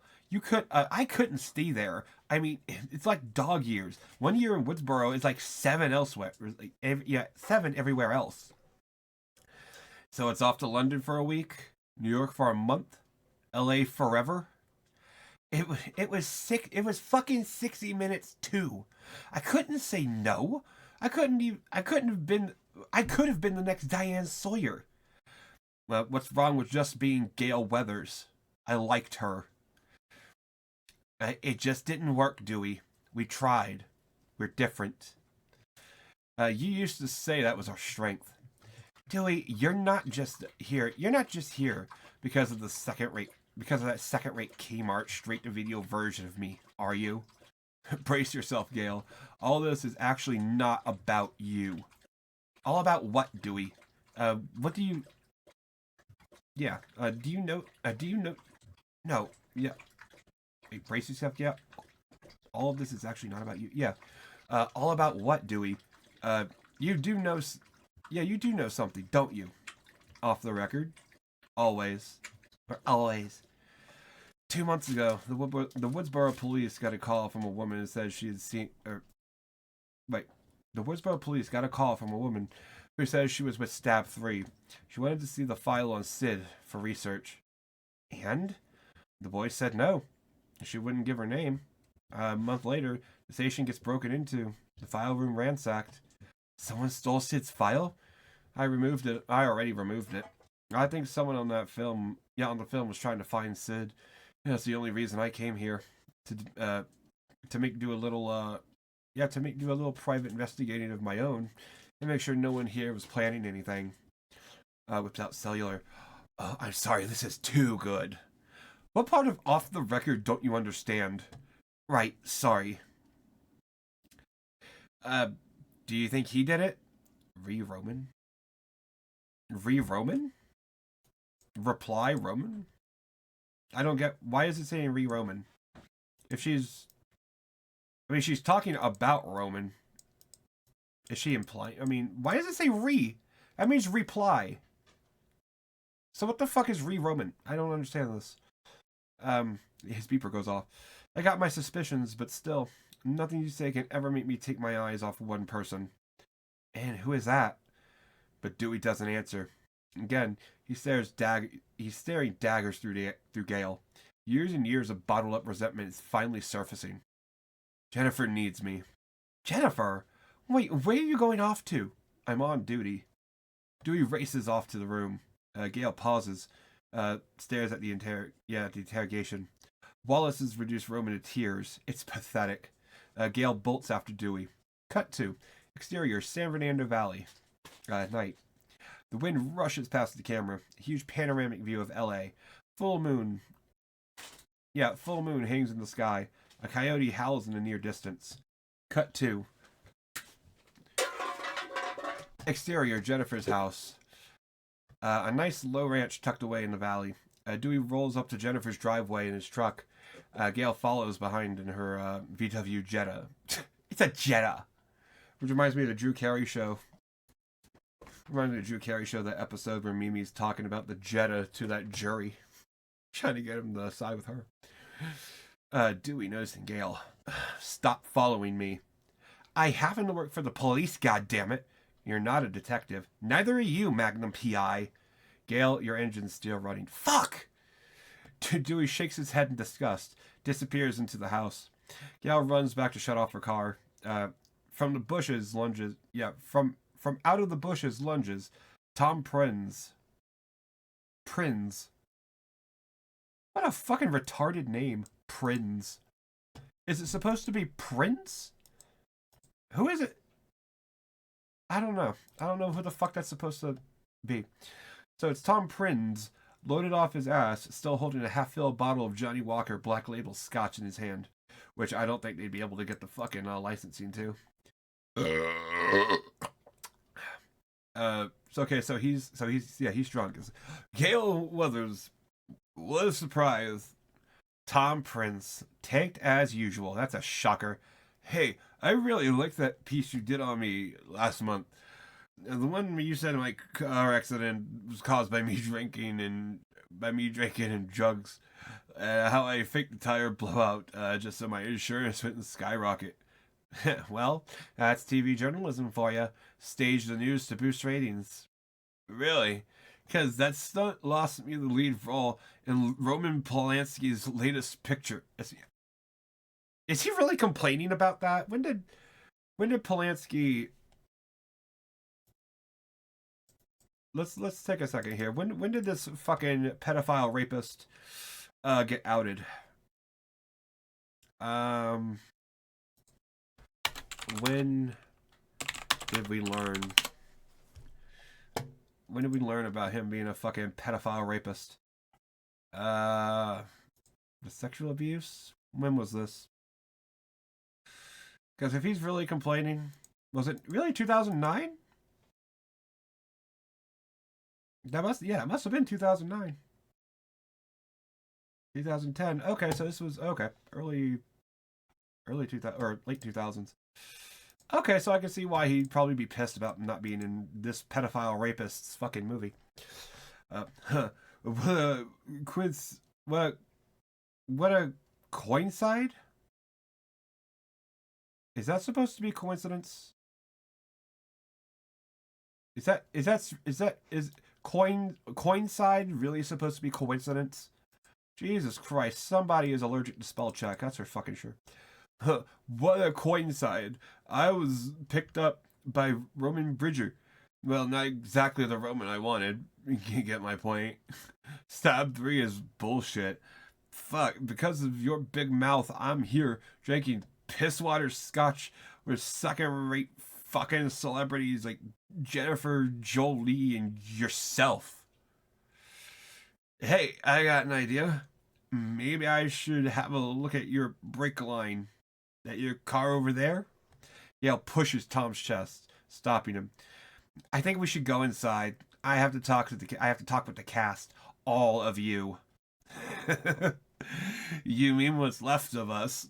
Tosses the empty bottle aside. Yeah, I'm running on empty anyways. Gotta refuel. Tom and Gale walk into the house. Something stirs in the bushes. Cut to interior Jennifer Jolie's house. Really? Jennifer Jolie?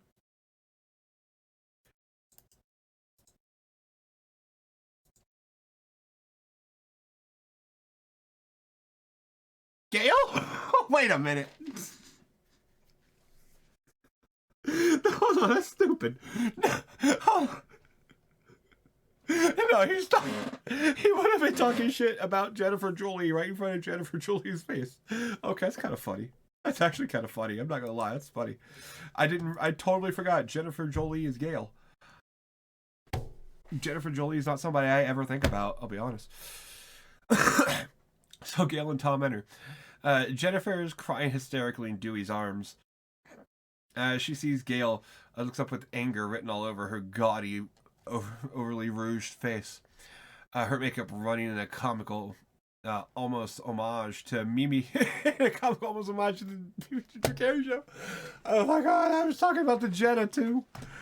Bruh, I think somebody must have had where the mention of the Jetta. Yeah, somebody had to have been thinking about that too to mention Mimi from the Drew Carey show. That's not a coincidence. That is just not a coincidence at all.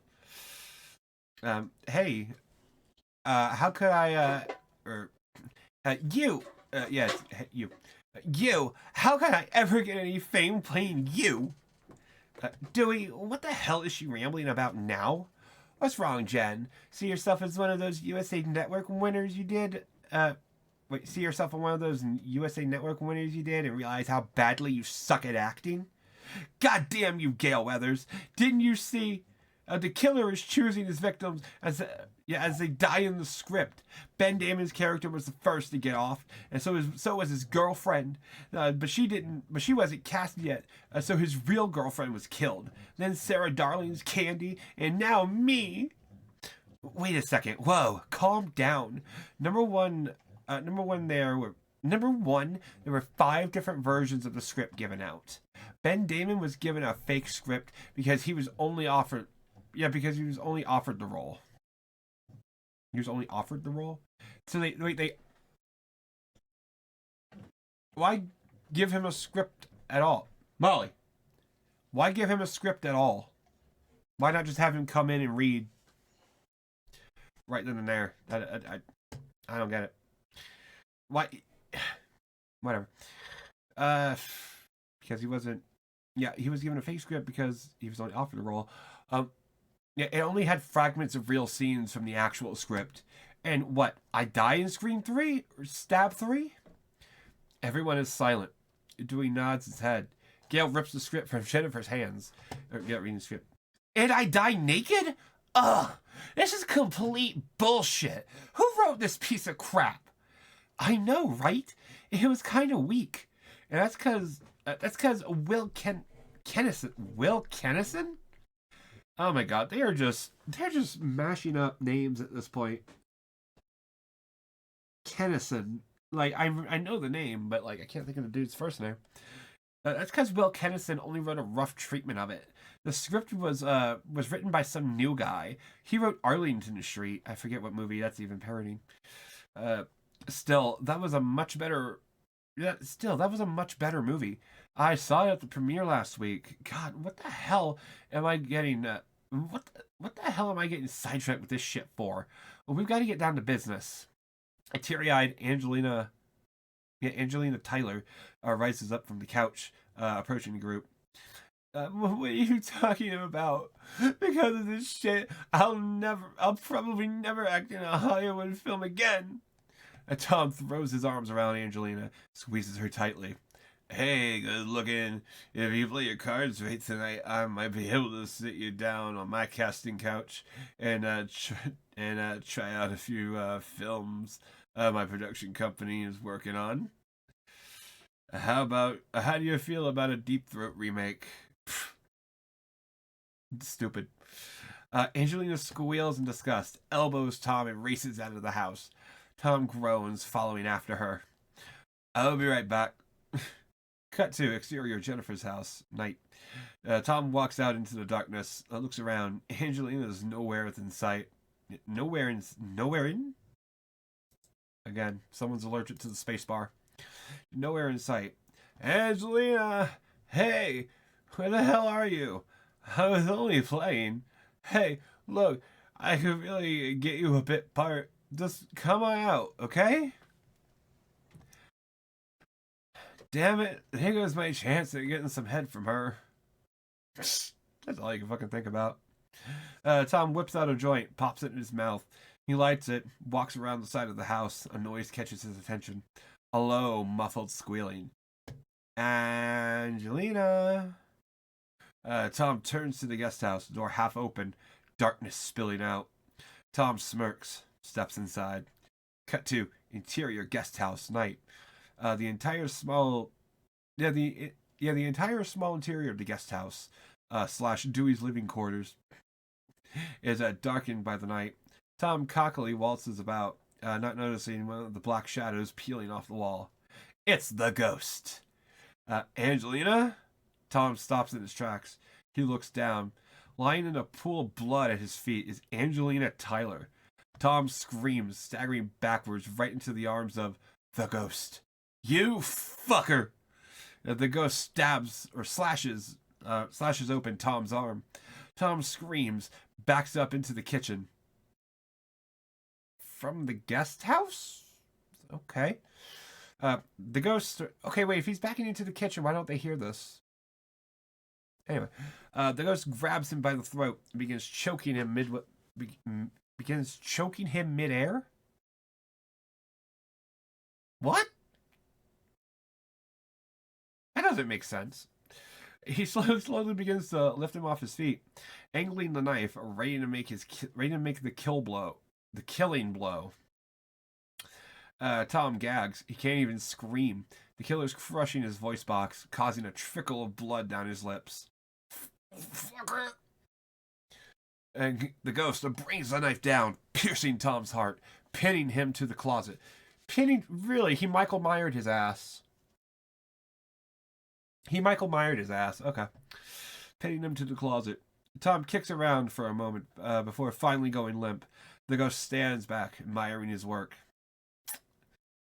That's a little weak. Whatever. Cut to the interior of Jennifer's house at night. Jennifer, Gale, and Dewey are pacing around nervously, not having heard a goddamn thing that happened in the kitchen. Shit. Where the hell are Tom and Angela? I don't know. Screw them. Look, what's important is that we stick together, no matter what. If anyone is next, it's you, me, or Jen. What about Sydney? What about her? Suddenly, a knock at the door. The three are startled. And Dewey looks at the front door. Shh. Maybe it's Tom or Angelina. I'll get it. What if it's the killer? Oh, use your brain, drama queen. Do killers ever knock on the fucking door? Ever see Jason do that before burying an axe in some big titty blonde's head? Or maybe Michael or Chucky, huh? Jennifer sticks her tongue out at Gale. Dewey reaches into his holster, tucked away into his jacket, drawing his 9mm, which isn't going to do shit because more than likely the killer's going to have a bulletproof vest if he's fucking intelligent like he has been in the last 2 fucking movies. Don't worry, I'm prepared for anything. What if it's the IRS? You ready to get audited, motherfucker? Amen, Boy Scout. Now answer the fucking door. Dewey nods his head, slowly makes his way toward the door. Gale and Jennifer huddle together, following close behind. Do you smell something? Smirking. It's Gale. She farts when she gets nervous.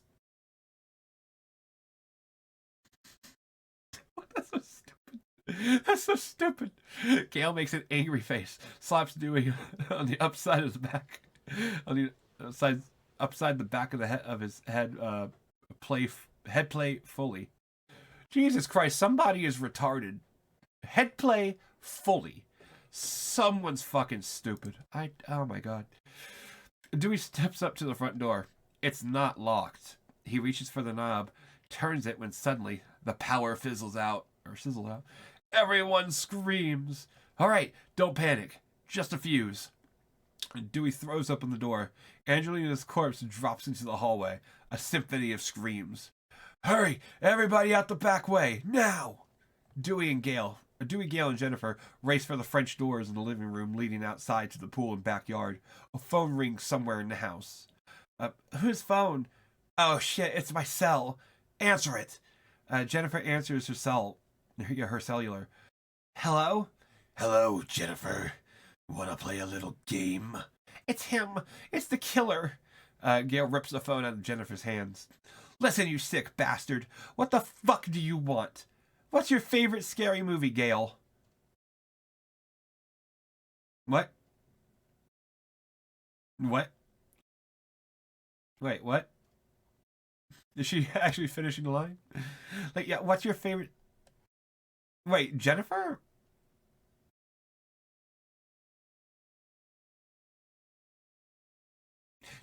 Hold on, did they seriously... Did they mistype Jennifer when it's supposed to be Ghost? This is supposed to be Ghost, because it doesn't make sense for Jennifer to be saying this. Oh my god, somebody is so fucking retarded here. Dude, you can't even get... Who the fuck wrote this? You couldn't even get the fucking names right? Oh my god, did somebody not even read through their draft? Oh my god, I'd be ashamed to put this out. Even if it was leaked, I'd be ashamed. So, what's your favorite scary movie, Gale? I can do a little better. What's your favorite scary movie, Gale?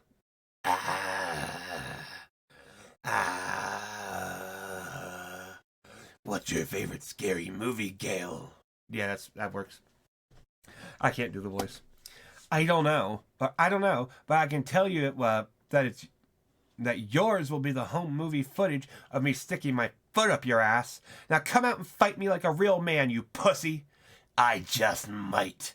The ghost comes running out of the closet, knife swinging wildly. Jennifer screams, races for the patio door. The ghost lunges for Gale. Dewey draws up his gun and fires. Bam, bam, bam, bam, bam, bam, bam. The ghost takes 6 slugs to the chest. Oh, he does fire 6. I think I did 7. Yeah, takes 6 slugs in the chest. He goes smashing through a coffee table, motionless. Dewey backs into Gale's arms, smoke rising from the muzzle of the gun. God damn it, you two. Run, hurry, he's dead. No, he's not dead. He's still breathing, look. Gale, he's dead. Come on, let's get out of here. Dewey, are you... He's a 9mm. 9mm ammo capacity. Okay, the motherfucker can hold 12 to 15 rounds. Let's just say 12. So he fired half of his rounds. Why the fuck, Dewey, would you not go up to the motherfucker you just shot and tap him in the fucking head? Why would you not just do that? I don't get it. Why would you not? What if Gale says no, he's still breathing, just bam, get out the house. Dewey, if you were smart for a fucking second, this movie would have been over by the halfway point at this point. We're literally about halfway through the script. This would have been done. Would have been over by now. But no, Dewey wants to be stupid and not double tap the dude in the head. I would have saved everybody a lot of time, a lot of effort. I don't know. That's just kind of stupid. That's really stupid. That's really dumb. Dewey turns Gale toward the patio door. A noise off screen. Dewey pauses, turns around. The ghost is gone. Dewey looks at the patio door. So is Jennifer. Oh God. Gale. What? Gale, behind you! The ghost barrels out from under the couch? Barrels out from under... What does barrels out mean?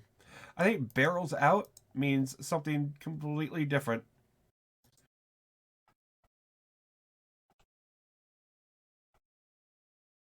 No, I don't... Why is it fucking... Minus the Hobbit. Don't know why the fuck. There we go. Jesus fucking Christ. Okay, to barrel out of someplace is to move quickly out of a particular location. Oh. That's nothing, huh? Okay, so the ghost barrels out from under the couch, knife raised. Dewey winds back, kicks a chair into the ghost's path. The ghost trips, goes crashing through the chair, coming smashing down onto the floor. Knife burying into the hardwood. Dewey and Gale run for the patio when suddenly Jennifer comes dodging out the kitchen, wielding a butcher knife. Die, motherfucker! Die, die, die! Jennifer slips on something, goes back flipping to the ground. Gale grabs her, helps her up. You stupid bitch. Is this really... Are they really supposed to be like... Are they really trying to... I don't get what they're trying to do here. Are they trying to make Jennifer, the actor of... Are they trying to make Gale's actor seem like a useless cunt? Are you saying, yeah, this is you, Jennifer. This is how you actually are, but you're playing a character. I don't get it. Are they really trying to say you're this useless? You're this stupid? So Gale, come on! The ghost comes to life, grabbing a lighter off the end table. He lights a trail of gasoline. When did he have time to set this up? Running from the floor to the kitchen, i.e. the smell Jennifer mentioned earlier, and what she slipped on seconds ago. Can you slip on gasoline? you can slip on gasoline. Well, that's AI saying that, so I don't believe that. Is gasoline slippery? Fuel is incredibly slick. Okay. Anyway, so where were we? Okay, so yeah, he does that. A huge flame trail lunges toward the two women. They scream, "Oh shit, run!" Cut to exterior backyard, Jennifer's house at night. Jennifer, Gail, and Dewey take off out the patio doors. Oh, and suddenly, kaboom! The windows blow out. The roof splinters. A huge conflagration. I hope that's the right way of saying that. The three dive into the swimming pool as debris rains down onto the earth. The ghost watches from the shadows, flames bouncing off his pallid white face mask. Sirens are heard in the near distance. As the ghost runs off into the night, he drops another newspaper clipping on the ground. It blows in the wind. Do they ever find it? Oh, okay. What? Why does it blow in the wind and yet they still find it? I don't get it. Newspaper. Cut to the newspaper clipping. ECU. Extreme close-up, I guess. Okay, yeah, extreme close-up. It's flipped over by a pair of hands. Scrawled on the back is, "I killed her. We are interior." Okay, we are in the interior. It cuts to the newspaper clipping and then it pans out into the room. Okay. Not pans out, but you know what the fuck I mean. Interior, Detective Kincaid's office. Day. Detective Kincaid paces around his room. A battered and bruised Dewey and Gale sit beside his desk in police uniforms, since their old clothes has obviously been drenched. Whoever it is, now it's taking credit.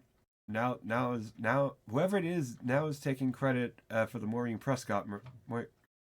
Her murder. But we know who killed Maureen Prescott. Billy Loomis and Stu Masher. I assume I'm just gonna say Masher because that sounds right. I don't know if it's Masher, Matcher, Masher. I'm just saying Masher. Fuck it. I mean, they even told Sydney how they did it. Yeah, but if I'm not mistaken, you said in your book that Sydney got it wrong before. She accused Cotton Weary of murdering her mother, and he was sent away for it. Maybe there is a third killer. Sydney might know something. Kincaid's eyes appear as if questioning Dewey. I told you, I don't know where Sydney is. And even if there was a third killer, Sydney doesn't know about it. This is for me to decide, Detective. Or, no, this is for me. That is for me to decide. I need to talk to Miss Riley. Riley? Miss Riley? Oh, Jennifer? Who? Who's Miss Riley? She's a key element in this case. I have a press conference. What the fuck? Why is conference over there? Jesus. I have a press conference in an hour, and I need to explain why there are 4 dead celebrities. 4? There are 5. Ben Damon, Christine Perkins, Sarah Darling, Tom Prince. That's 4. Last time I learned how to count. What about Angela Taylor? She was there too. Police are still searching through the debris. It could be days before we find her. That is, if she's even there. Kincaid seems to be getting a morbid charge out of all of this. He smirks ever so nefariously at Dewey. Okay, look. We all need... fuck. Okay, look. We all know that this has something to do with Stab 3. What we do not know is why the killer is still leaving articles about Maureen Prescott. Actually, there was more this time. This time we found a picture, too. What? Both of them together. What? Kincaid holds up a second Ziploc evidence bag. Within is a blurry 5x4 of Maureen Prescott exiting a motel room with Cotton Weary. Kincaid turns it over. Also written on its back is, "I killed her." Before you jump to conclusions, the man in this picture, Cotton Weary, is out of the country on business. His alibi checks out. He seems he got a TV show in Australia. 100% Cotton. It's supposed to be the biggest thing down under since the Yahoo Serious. Okay. But that's besides the point. What does this have to do with Sid? What do you know, or who knows more about Maureen Prescott than her own daughter? Well, Sid's dad couldn't help you there. He was married to Maureen. Wallace chiming in. What's your problem? Last night you were almost charcoal. You gonna help us or what? Do you want to have this conversation with a polygraph? Is that a threat, detective? When it's a threat, you'll know it. Is that a threat? Boys, we didn't come here to compare our gun. We don't have to okay, boys, why don't we compare our gun calibers later? The issue is Maureen Prescott. Wrong. The issue is Sidney Prescott. And either Mr. Riley is going to obstruct justice or is going to put me in touch with her. So where is she?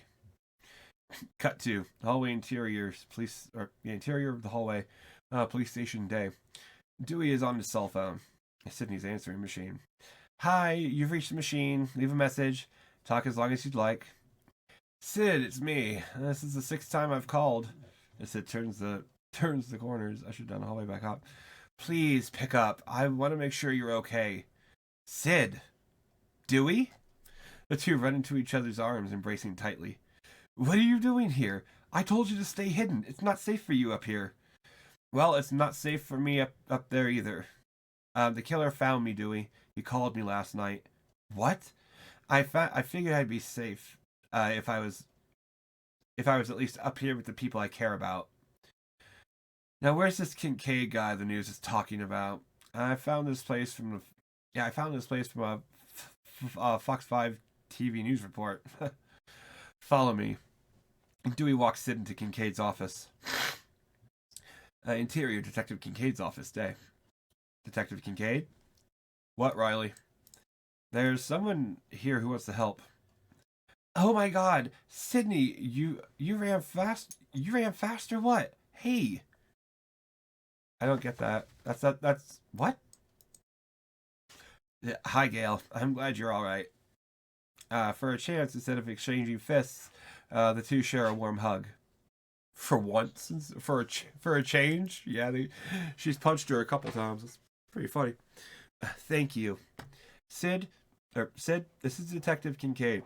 Finally, nice to meet you, Sidney. The killer called her. What? When? What'd he say?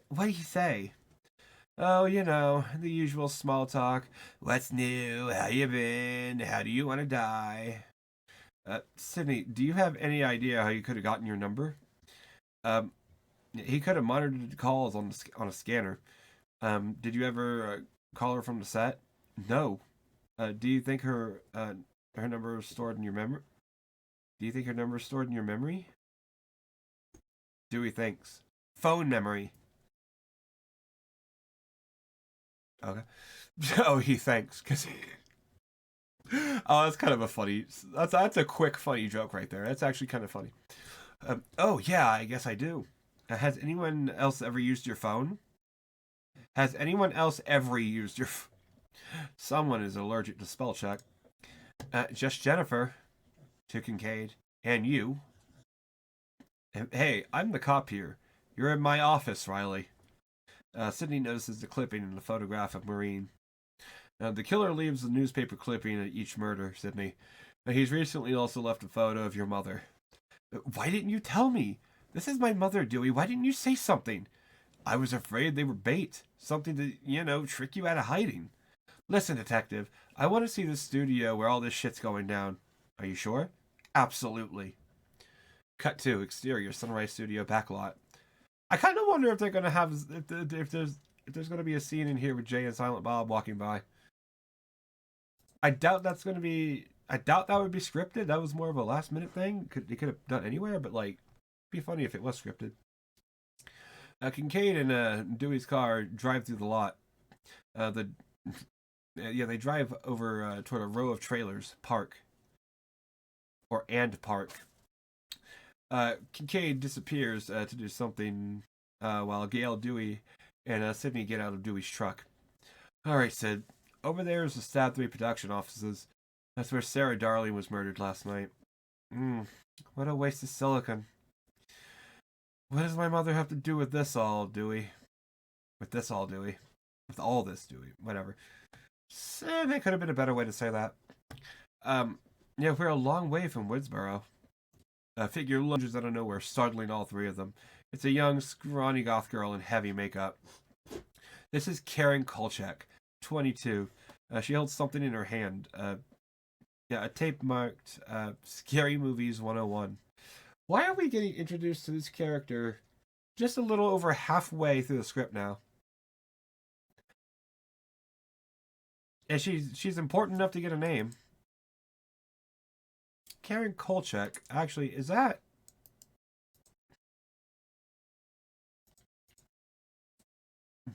Creepy Karen? Is it unseen resident? She worked at the video store with Randy. Okay, I guess because she's only mentioned in the script. Yeah, she's described as a goth girl. Yeah, okay. Guess that works. Oh my god, Karen, you scared the shit out of me. What are you doing here? Who's this? Karen Kolchak from Woodsboro.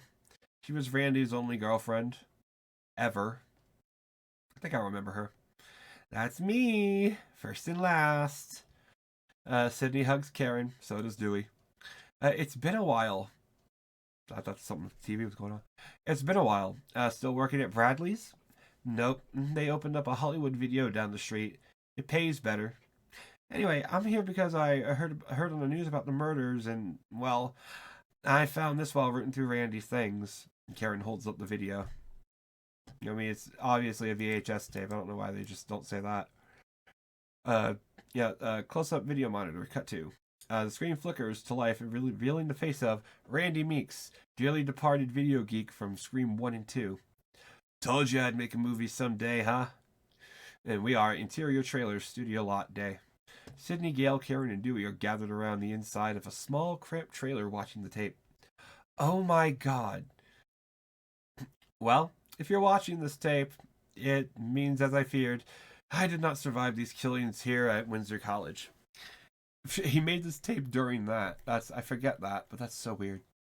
Anyway, the reason I'm here is to help you, so that my death will not be in vain. That my life's work will help save some other poor soul from getting mutilated. If this killer does come back, and he's for real, there are a few things you're going to want to remember. Is this simple enough? Is this simply another sequel?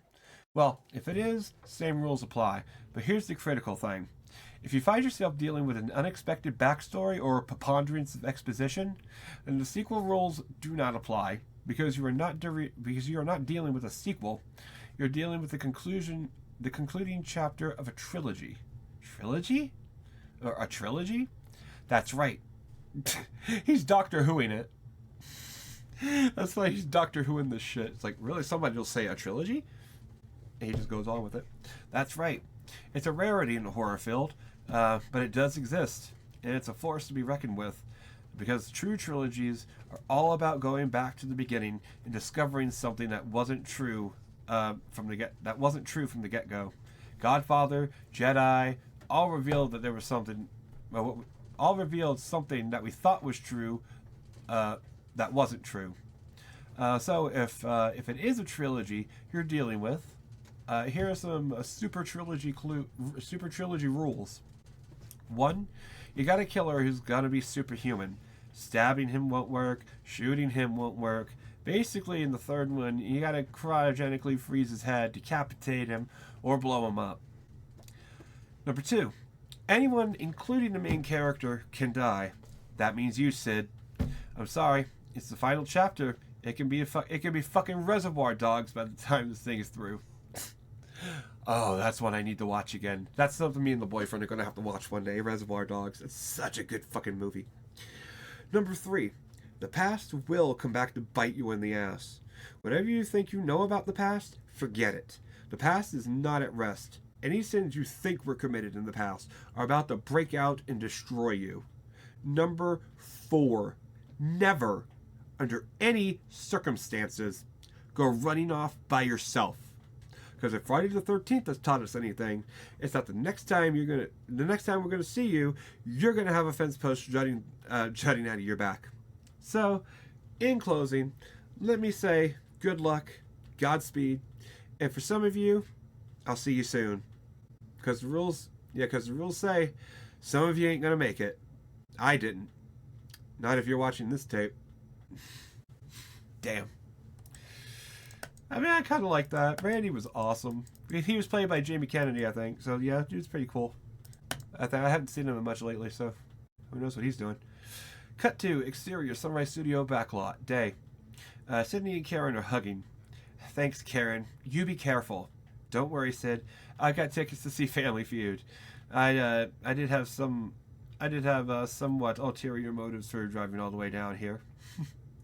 Karen smiles, hugs Sydney one more time, scampers away. Okay. Well, hey, that was the exposition bit. We're done. That was basically like that one dude from Yakuza 3 where you just sit down and he just tells you everything going on for like the past 10 hours. Okay, yeah. I've got an idea. I'll hook up with you guys later. Do you want to come with? Do you want us to come with you? I work better alone. Why don't you go do some snooping around the set? Gale runs off. I can see nothing's changed. No. Cut to exterior Sunrise Studio Films archive. Day. Gale's banging on the door trying to gain access. Nobody's home. Gale notices the card lock in the sign reading authorized personnel only. Gale smiles. Since when has this ever stopped her before? She reaches into her pocketbook, pulling out a couple of credit cards, a video store card, etc. She tries them in the lock. Nothing. A hand reaches down, grabs Gale from behind. She lets out a blood-curdling scream. It's only Jennifer. Jeez, what the hell are you doing? Being Gale Weathers? What the hell are you doing? I am Gale Weathers. Here's how I see it. I've got no house, no movie, no gun, and I'm being stalked. Because someone wants to kill me? No, because someone wants to kill you. So now, starting now, I go where you go. That way, if somebody wants to kill me, I'll be with you. And since they really want to kill you, they won't kill me. They'll kill you. Make sense? None. You know, in the movies, I play you as being much smarter, and as a sane person. And as a sane person, for you must be quite a stretch. That's funny. Maybe I should join SNL. Need to get in that building? No, really? Huh? Wait, need to get in that building? No, really? That's not the right answer for this. Like, saying no, really? In a sarcastic way, that is not the answer to need to get in that building. That's not how that works. Someone's retarded here. There's a story in that building? Possibly. Flashing a Sunrise Studio keycard. Gale Weathers would find a way. As she swipes and opens the door. Jennifer opens the door, steps in first. Gale follows, door closing ominously behind them with a loud clack. Cut to interior basement hallway. Archives. Day. Gale leads the way down the dark hall. Basements creep me out. Really? You know you'd make a fascinating interview. Lifestyles of the rich and psychotic. Look who's talking, moneybags. You got more homes than I do. Oh, I wish I got that one on tape. It put a smile on my face every time I'm down. Bitch. The two turn the corner, stepping into interior clerical area. Archives. Day. Bianca Bernadette. Bianca Bernadette? That's just a crazy name. An aging former actress in her late 40s, early 50s. Oof. Sits behind a desk doing paperwork. Sensing someone else's presence, she stops what she's doing and looks up at Gale and Jennifer. Can I help you? I imagine she's got one of those like those raspy ass cigarette voices. Can I help you? Kind of like fucking what's her name from Monsters Inc. I'll be watching you, Wazowski. Always watching. Like I imagine her as that. Can I help you? Or sitting up. Can I help you? I'm Gail Weathers, author of the Woodsboro and Windsor College murders, and anchorwoman for Total Entertainment. Maybe you've heard of me. Bianca shakes her head no. I don't watch TV and I hate books. What do you need? Does the name Maureen Prescott sound familiar to you? Nope. Well, can you tell me if this woman, if the woman in this picture looks familiar to you? Yeah, Gail reaches into her pocket, slams down a picture of Sid's mom on Bianca's desk. Bianca looks up, totally unenthused. Listen, I'm busy. Nobody has access to these files except studio execs. Can you please go away now? Well, if you don't want to work for me, will you work for the? If you don't want to work for me, will you work for the president? Gail slaps down a $20 bill on the desk. Bianca looks up, a bit insulted, and slides the money back. The president of the studio. $20? Who are you, Nancy Drew? Jennifer turns to Bianca, sliding off her ring. She slams the ring onto the desk. It's absolutely stunning. Go ahead. It's worth $3,000 easy. My Gail Weathers will stop at nothing to get the story. How Bianca can resist, or how can Bianca resist? She smiles, takes the ring, slips it on her finger. Follow me. Gail reaches for 20. Bianca slaps her hand and takes it, folds it up, and slides it between her cleavage. She just takes it anyway. Molly, that's just kind of funny. The interior file room, archives, day. Get to a stopping point here. Okay, yeah, interior archive, file room, archives, day. Bianca staring at picture, flipping through file cabinets. I know every face in here. Respect for the unknown actor, I suppose, myself included. If you're looking for Maureen Prescott, It may be Maureen Reynolds. well, you'll find neither.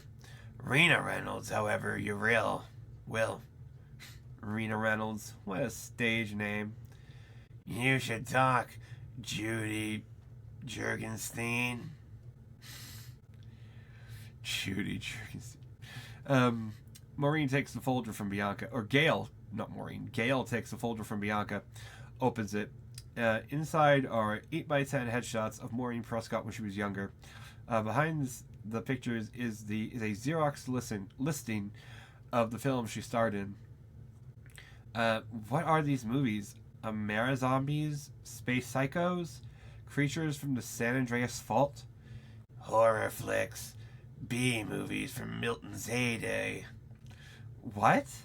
You know, John Milton, the horror producer. Those are some of his early flicks. Cut to exterior soundstage, Sunrise Studios. Sydney stands beside Dewey and Detective Wallace. Listen, Dewey, I have to go to the bathroom. Do you want me to come with you, Sid? I mean, remember what Randy said. No, I'll be fine. I got my mace, my knife. Smiles as you have raised your fist. And these two lethal weapons.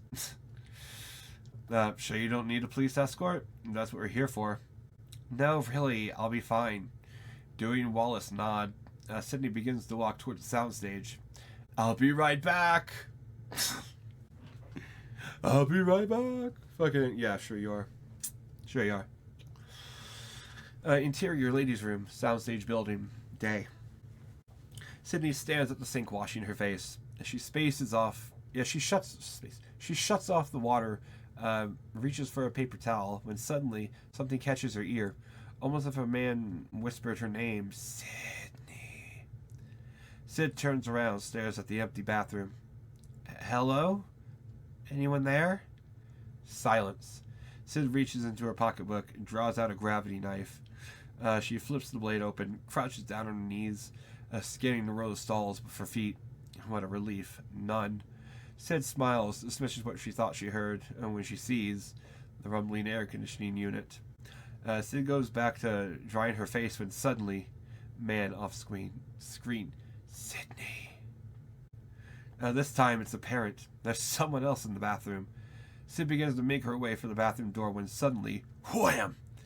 A stall door flies open, the ghost charging out at full force. Sid hits the deck, sliding across the floor, deflecting the blow from the knife as the killer buries it in the sink counter. Sid races for the door, the killer hot in her trail. Suddenly, wham! The storage door flies open, and the second ghost comes charging out, knife gleaming. He dives for Sid. Sid takes up her knife, buries it in the attacker's shoulder. The ghost goes reeling back into the closet. Sid slams the door closed on him.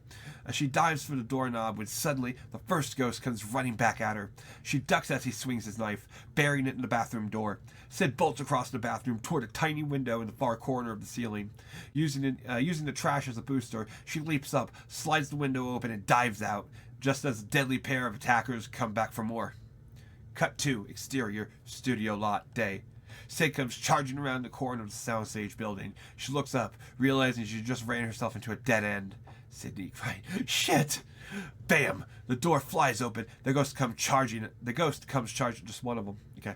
Sid screams, runs for a wooden fence. She begins to scale it, dropping over the other side just as the killer pierces through it with a knife.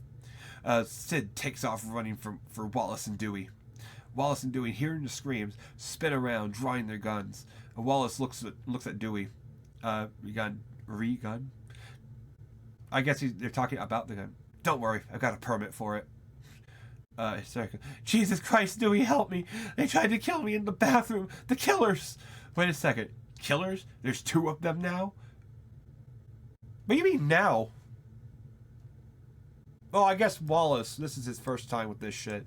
Okay. Yeah, this is his first time, so he doesn't know. Oh, shit. Wallace whips out his cell phone, dials a number. Sid falls back into Dewey's arms, collapsing like a house of cards, crying hysterically into his phone. Yes, this is Detective Wallace. We've got a problem down here on the Sunrise Studio lot. No, not another one. At least not yet. Yeah, we had an attack. Do you need medical assistance? Sid nods her head no. No. Oh, really? Alright. See you in a minute. He closes his phone. What? I got some good news on the... I got some good news on the way. Roman Bridger didn't make those calls to Sarah Darling. The police let him go. Here's the bad news. The cellular was cloned. It's untraceable. Now we have no suspects. Do? Okay. Dewey and Sydney turn around to see an excited Jennifer and Gail race into frame. Sydney, what happened? Never mind. What did you 2 find? Yeah, we did some research in the archives. Said something dawned on me when I wrote the book about your mother's murder. For 2 years of her life, 69 up to 60 or up to 71, she basically disappeared off the face of the earth. What are you talking about? We found out where she went. She was an actress, Sydney. Minor B movies. But now we have a new suspect in this twisted fucking web. John Milton. The head of the studio? It doesn't make sense, does it? It's his big, grandiose swan song for the genre. Yeah, it makes sense, doesn't it? It's his big, grandiose swan song from the genre. What a better way to end than with a bloodbath. Sydney, what happened? I was attacked in the bathroom. Wallace, shouldn't you be investigating the bathroom? Yeah, Wallace looks looking at building. Now, I'm waiting for backup. I don't carry bullets in my gun unless I know I'm going to use it. What? You run around with a fucking paperweight? Bro. Useless. I hope Wallace dies. I hope Wallace fucking bites it. Jesus Christ, what a dumb cunt. And Dewey nods suspiciously. Kincaid comes rushing in the frame. Jesus Christ, Sydney, what happened? I got a call from myself. I got a call myself from home. They told me someone was attacked. What made you think it was Sydney? Yeah, glaring. Sid, get in my car. You're coming back to the station with me where it's safe. Dewey, Jennifer, I think we should pay Milton a little visit. Agreed. Cut to interior John Milton's office. Day. Milton on the phone with Roman. Yeah, he's on the phone with Roman. Okay, Roman, I know you're upset, but there will be other movies. I know. Variety called you a pariah. Well, fuck them. I got a great script on my desk. It's called Tragic Menage Trios. It was written by John Salas. I think that's Salas. By Salas, I don't even know. I'm thinking you for director. What? Knock at the door. Come in. On phone. No, not to you, Roman. Look, I'll talk to you later. Bye. Milton hangs up as Gail, Jennifer, and Dewey barge into his office. So, you knew Sidney Prescott's mother. What the hell do you people think you're doing barging in here like this? I got important calls to make. I run the studio. Answer the question. You knew Sidney's mom? Who? Rena Reynolds. Do you know how many actors have worked for me? Hundreds. Thousands. Nobody said she was an actor. Good twist. What's your point? No point. I'm just going to give Detective Kincaid a call. I remember her. She was a bit player in a couple of my movies. A nobody. So what does it matter? Oh, come on. You made millions off the story of her murder. You're obsessed with her, and you're obsessed with her daughter. Settle down, Beavis. Beavis? What? Is that a... Really? What? So she's Butthead? I don't get it. No, to Milton. Why don't you tell us the truth? What the hell are you guys getting at? I make horror films. That's what I do. The studio came to me with Stab. They came to me. Check it out. I don't understand what that's supposed to mean. But you know who she is. When we did the first Stab, I realized I'd known Maureen Prescott before. I mean, as Rena. I couldn't tell anyone. Can you imagine the press? And now, I mean, murders on your set and still you say nothing? Get real. That would make me a suspect. Because you know her? Yeah. I don't think so. Just what happened to Maureen? When she was just what happened to Maureen when she was in Hollywood. Now you've listened to me, Lois Lane. Let it go. It's dead and buried. Daddy took old Yeller out behind the barn and shot him in the head a long time ago. Except it wasn't Daddy that did it in that movie. It was the son that did that. So why is he saying that? The kid killed the dog. Not Daddy. The fucking dumbass doesn't even know any of the movie. Oh my god. Maybe that's supposed to be a hint. That's just how stupid and worthless he is. If he doesn't even know that the son killed old Yeller. What an idiot. How would you like his rotting carcass dug up and drug all over national TV? His? Oh, old Yeller, okay. Why don't you start talking? It was in the 70s. Everything was different. I was well known for my parties. Rena knew what they were. It was for girls who liked to meet men who could get them parts.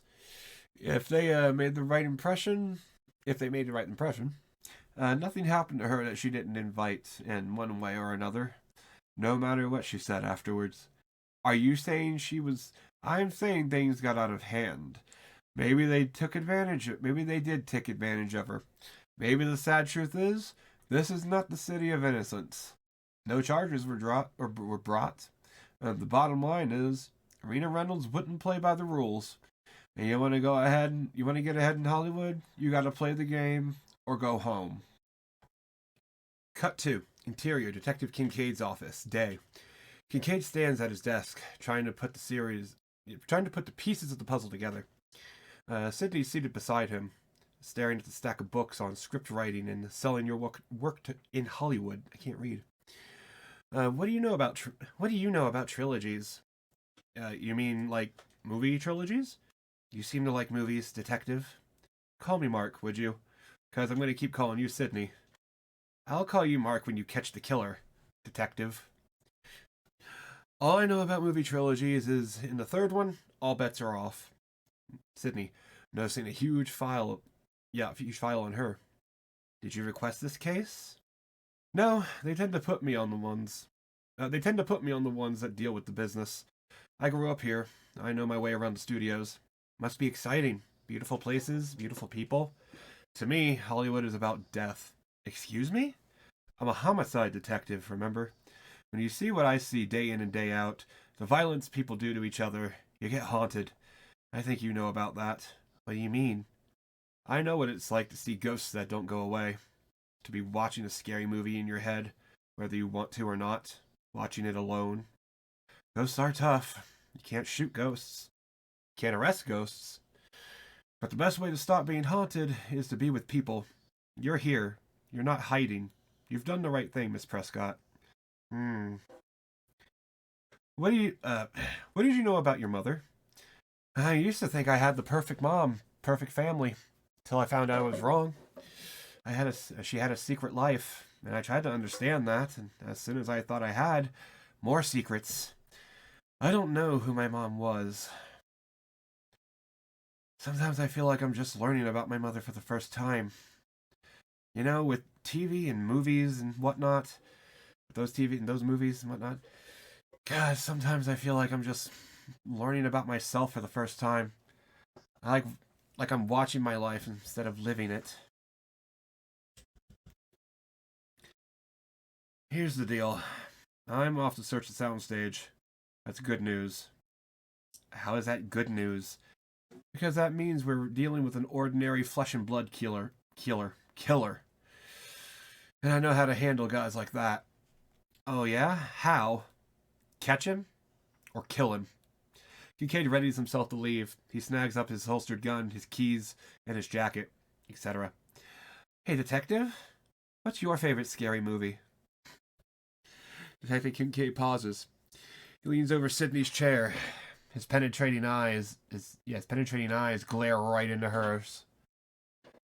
My life. Soto. What the fuck's that even supposed to mean? Kincaid exits, door slamming shut behind him. A beat, then. Mine too. Cut to interior reception area of Milton's office, sunset.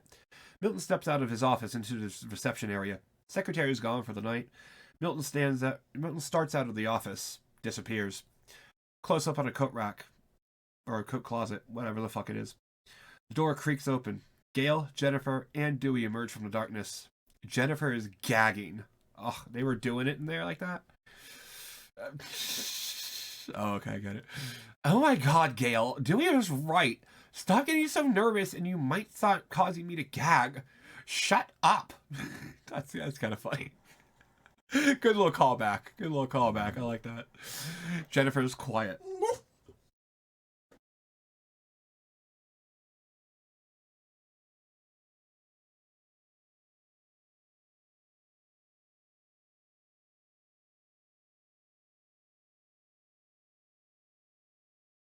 I think Milton's the killer.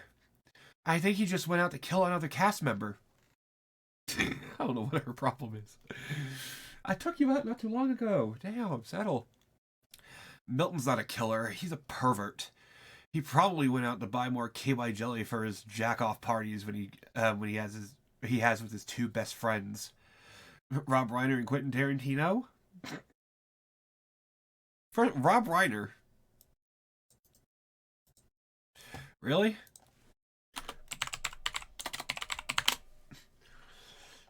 What, is Rob Reiner a pedophile?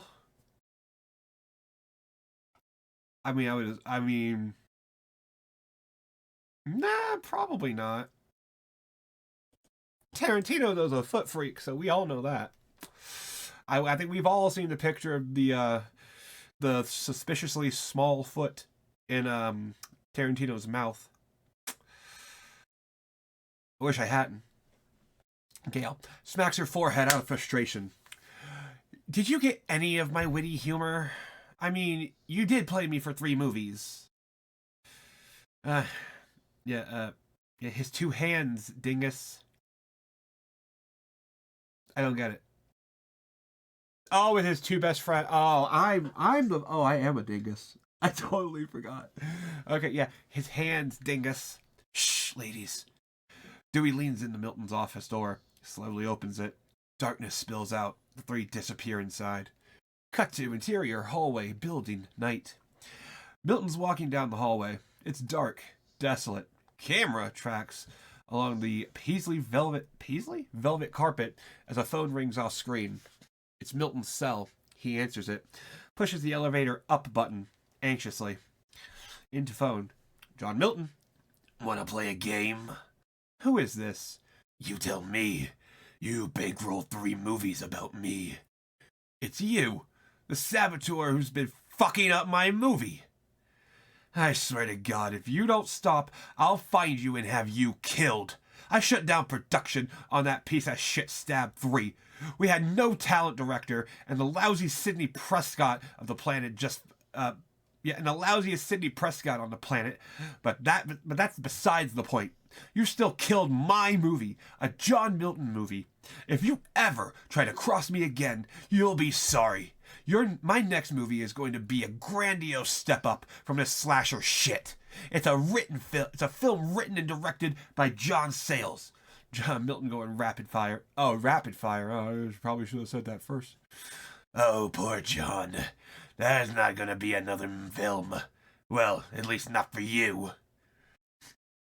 An elevator door opens with a ping. A flash of silver, and in an instant, John's throat is slashed open, spilling blood. His corpse thuds to the ground. A pair of gloved hands drag him into the elevator. A moment's pause, and then the ghost storms out, disappearing down the hall. The elevator doors close on Milton's corpse. Okay, is it just me or is this Ghostface? Okay, we all know who the Ghostface is, but I'm not going to say it again. Is this Ghostface just not trying? Like, he's more direct. He's just like, yeah, let's kill him, get him out the way, be done with him. He's not playing with them. He's not having fun like the previous 4 killers did. So, it's kind of odd. He's just straight to the point. Doesn't fuck around. I kind of like that, but I don't know. He doesn't really play by the rules of the. Well, I guess all the rules are out in the trilogy, but he doesn't really play by the rules here. So I don't know. Okay, cut to interior Milton's office, night. Gail's trying to get a locked drawer on Milton's desk open. It won't budge. Dewey steps in the frame, flashlight in hand. He shines the light on the lock. Hold on, Gail. I'm a pro at this. Dewey leans in, bumping his head with Gail's. Oh, Dewey, I'm sorry. The two look at each other and smile. Dewey laughs sweetly. Gail reaches up, rubs his head. Here, let me. Jennifer chimes in, clearly annoyed. Excuse me, Gail. What the hell do you think you're doing? Gail and Dewey can't help gaze into each other's eyes. In an instant, it almost seems as if a long-lost love has been sparked back to life. It's Dewey shaking it off. Let's get this drawer open. If it's locked, there must be something inside he's trying to hide. Dewey takes the butt of his flashlight and brings it down hard on the locked drawer. The lock's smashed off. Shit, that's gonna leave a mark. Gail slides open the drawer, reaches in. She pulls out a manila folder. Dewey shines the light on the folder, and Gail opens it up and reads what's inside. What? What did you find? Gail's eyes widen. Paternity test results. Christ, Dewey. You're never going to believe who Milton's kid is. Who is it? Guys, I've got a bad feeling. Not now. Guys, there's someone else in the fucking room. Huh? Dewey and Gail look up and scream as the ghost rushes out of the shadows. Jennifer bolts for the door. The ghost jams his knife in her back. She lets out a blood-curdling death scream, drops to the floor motionless. That's it? That's okay. Just quick, easy, done.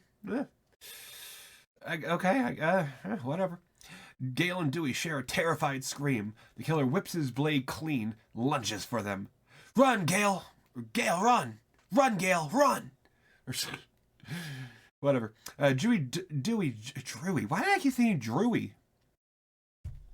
Dewey jumps in the killer's path. The killer winds back and cracks the base of the knife against Dewey's skull. So, the base of the knife? Well, okay, I assume he's holding the knife blade down. So he winds back and hits him sideways with the button of it, whatever, the base of the knife. He stabs. He jams her knife. Wait, he jams his knife in her back. Okay, so he's holding it that way and he jams it into her back. Okay. And then he winds back and hits Dewey with the base of it. Okay, that is stupid.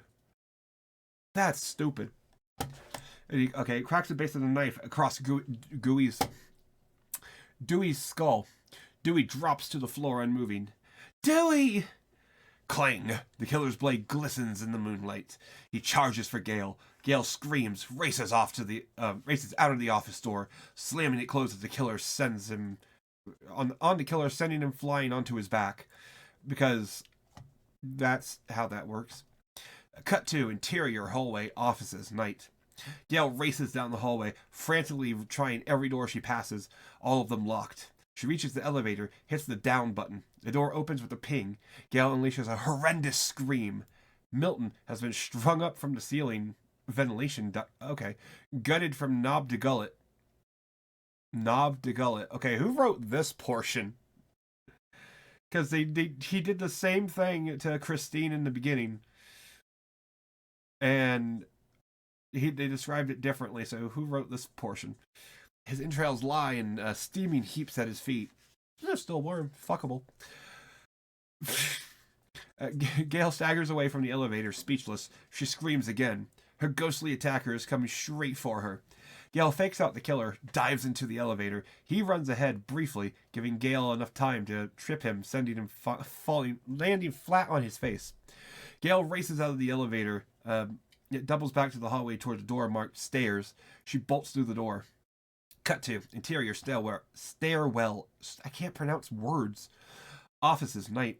Gale races down the stairs, nearly tripping and falling. She races out into the ground floor. Cut. Okay, it's kind of okay. Frantic scenes or frantic cutting. Okay, I can see that. Cut to exterior Sunrise Studio lot, night. Gale races out of the office building. A car horn blaring, she screams. Kincaid jams on his brakes, gets out of his car, draws up his gun. Jesus, Gale, what happened? He killed Milton. The killer is inside there. Oh, God. Dewey's in there, too. He needs medical help. He's hurt. Fuck Jennifer, though. That's kind of funny. It's like, yeah, Jennifer, she's in there, too. Kind of dead, though. Milton, too, but, kind of dead.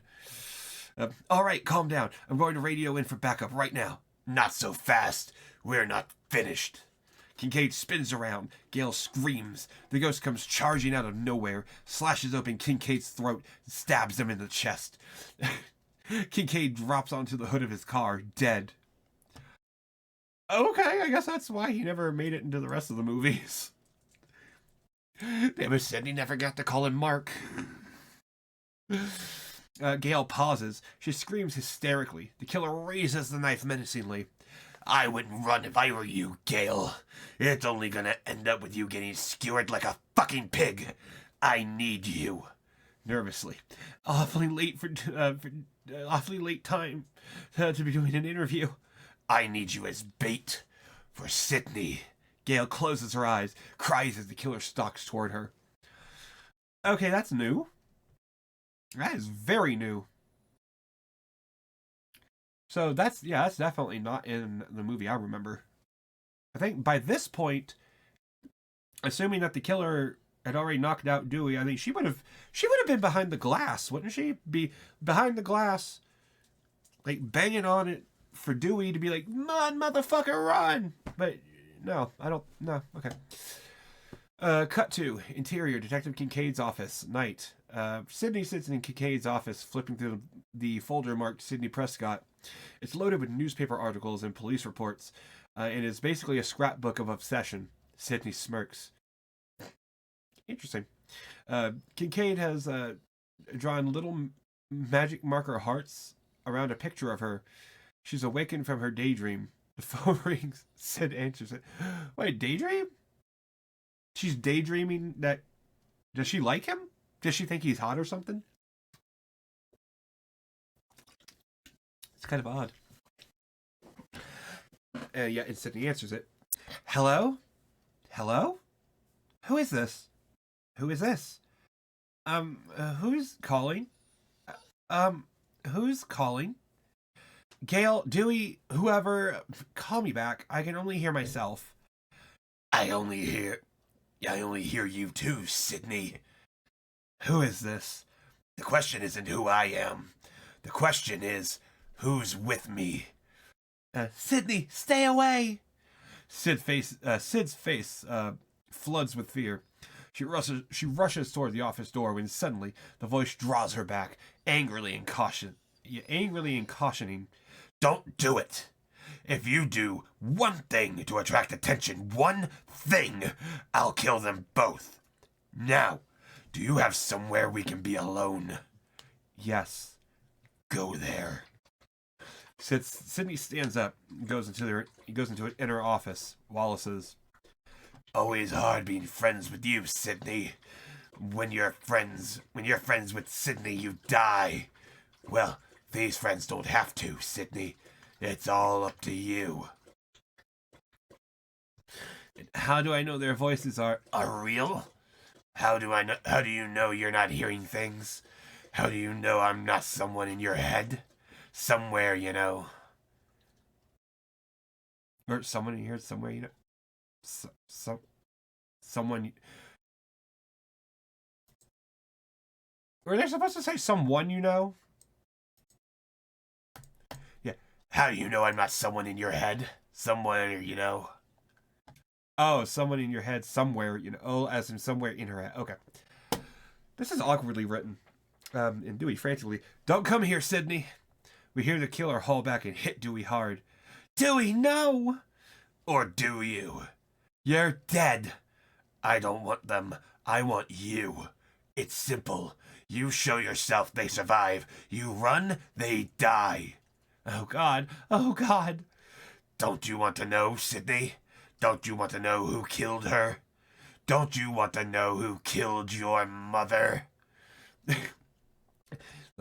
Cops off screen. Have you seen Kincaid? No, but Wallace is around. Okay. Where? She's been so happy, Sydney, to know we'd be together. Yeah, she'd have been so happy, Sydney, to know we'd be together. Where? I'll call you when you're on your way. Click. The killer hangs up. Sydney breaks down, crying. Fuck! Wallace's keys rest on his desk. Sid ponders, takes them. She stands up she stands up when something inside her makes her open Wallace's drawer and dig around. She pulls out a fully loaded handgun. That's the ticket. She closes the drawer, slinks out the side exit. Cut to interior Wallace's car. Night. Sid speeds through rain-slick streets, her cellular ringing. Yeah? You follow directions. Good. Now let's wrap this production. Go to the Sunrise Studios backlot. I'll call you when you get there. Click. The killer hangs up. Cut to exterior Sunrise Studios lot. Night.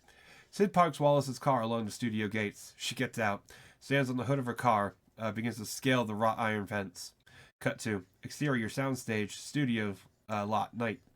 Sydney creeps along. Sydney creeps through the darkened abandoned lot. Again, her cell rings. Again, she answers it. All right, I'm here. What now? You're doing real good. Can you figure it out? I want to finish this where it all began. Woodsboro. I thought you wanted me here. It's the set, Sydney. Can you not put that together? And Molly, shut the fuck up. Click. The killer hangs up. Sid pockets her phone. She looks up and is startled out of fright. Posted alongside the soundstage is a huge production poster for Stab 3 with a life-size ghost wielding a big knife. Sid knows she's in the right place. The door leading inside is half open. Sid taps the holstered gun, slowly steps into the darkness. Cut to Stab 3, the interior Stab 3 set. Night. Sydney enters. She pauses as a million things rush through her mind. To her, this is like an ultimate return. Everything appears as she last remembers. Sid steps through the dark set. Her phone rings. She answers it. All right, I'm here. Now show your face so we can finish this. It's good to see you again, Sydney. I was growing real impatient. Go ahead. Explore. I'll catch up with you later. The killer hangs up. Sid pockets the phone. As she walks past the Masher garage set, instead of a foam Tatum body dangling from the doggy door, it's Kincaid's corpse. Sydney flinches, covers her eyes. She walks on. Interior Becker house. The Becker house, right. Set night. Sid steps through the living room of the Becker set. It mirrors the house perfectly. Everything from the shattered patio door to the burnt Jiffy Pop is there. Oh my god, I remember that too. Sid's phone rings. She answers it. Yeah? Sid, help me, Sid. The killer's got me. Dewey, oh my god, where are you? Sid, I can see you. Where are you, Dewey? I'm out back, tied up. Sid, hurry. The killer's looking for you. Quick, untie me. Oh, it's literally... Wait, is it not literally... This is literally fucking... Casey Becker's boyfriend situation. Just sitting there tied up on the patio, right? That's literally what they're reenacting. Seems like. Sid bolts through the shattered patio door onto the backyard set. Seated before a heated in-ground pool, tied to a patio chair, beaten and gagged, is Dewey Riley. He's unconscious and appears almost, at first glance, like Stephen Orth from Scream. Stephen Orth, yeah, there we go, from Scream. That was the, I don't think he ever got a name. Did it? All I think he was Casey's boyfriend, or unless they said his name later on in the movie. But that's all is just the boyfriend. But Sid's jaw drops. This can't be possible. She looks down at the phone. Good work, Sid. Good work, Sid. Sid screams, drops the phone out of fright. She turns around, coming face to face with the ghost. He stands in the patio doorway, a monstrous version with a voice-changing box in his hand. He raises up the box, clicks the button, and speaks in Sid's voice. You play a good game, Sydney. It's time to get down to business. Who are you? Now in Maureen's voice, your other half. Her mother. How does this technology exist in 1999? This is just starting to exist now in 2024 with AI. How did this exist in 99? What the fuck? This has got to be some like Star Trek shit or something. I have no idea. The ghost rushes Sid. She screams, takes off running. She bolts across the darkened set, running straight up the front porch of a mock-up of her own childhood home. She swings open the door and slams it closed. Interior Prescott house, set, night. Sid locks and bolts the front door. She backs away from it as the killer begins to pounce against it, struggling to get inside. Sid hears something upstairs, like muffled cries. She races up to investigate. Cut to interior Sydney's bedroom, set, night. Sydney enters the set of her bedroom, slowly drawing out the gun she stole from Kincaid's office, which wasn't actually Kincaid's office, it was Wallace's office. So I'm totally glad the writer remembered that. Not that it actually mattered, because that part wouldn't have even been mentioned in the movie.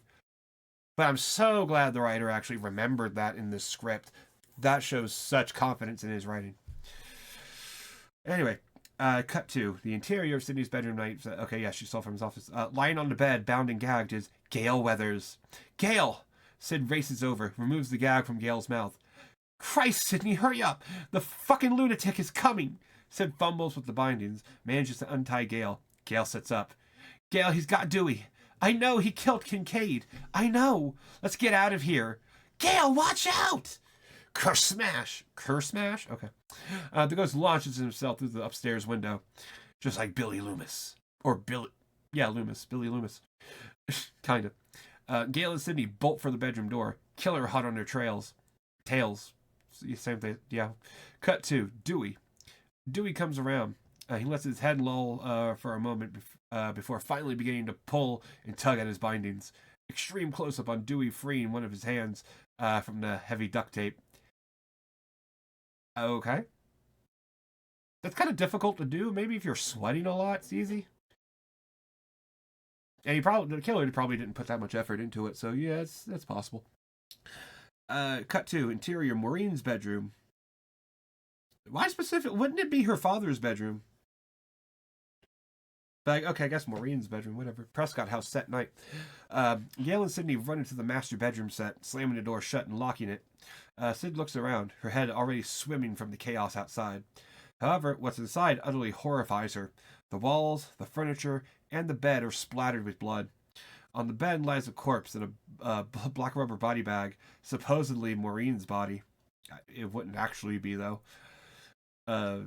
Prop body, yeah. Real dead person murdered earlier in the movie, probably, but whatever. The door buckles under the killer's blows. Gail and Sydney scream. They can't hold much longer, or they can't hold out much longer. Jesus Christ, Sydney, get out of here! He can't get us both! A knife splinters through the door, inches from Gail's face. She screams, "Run!" Sid backs away hysterical. She raises up the gun, fires into the door. Blam! Blam! Blam! Dale ducks out of the way. Silence. The door ceases to move, and then the body bag unzips, and a second ghost emerges, knife in hand.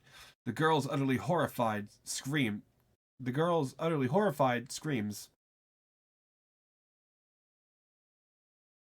Oh, the girl's utterly horrified screams. Okay, that's supposed to be what you hear. Okay. Sid raises up the gun and fires when suddenly, bam!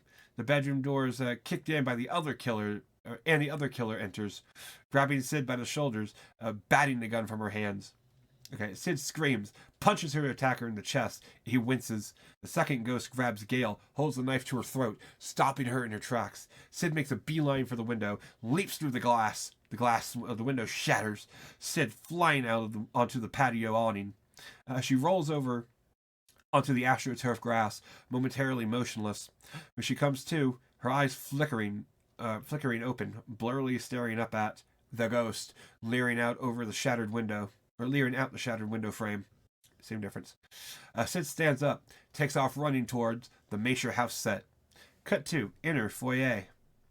And yes, that is foyer, not foyer, as you stupid Americans would say. Interior foyer. Masher house set, night. Sid races into the foyer, slams the door closed behind her, again locking it and bolting it. She looks around. Everything is once again the same as it was in Woodsboro. This is where the climax of the original battle between good and evil was fought.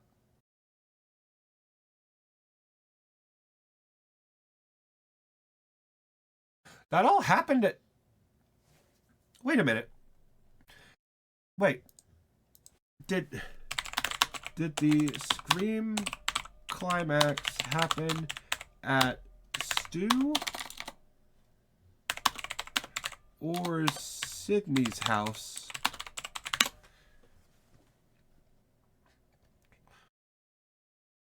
Wait.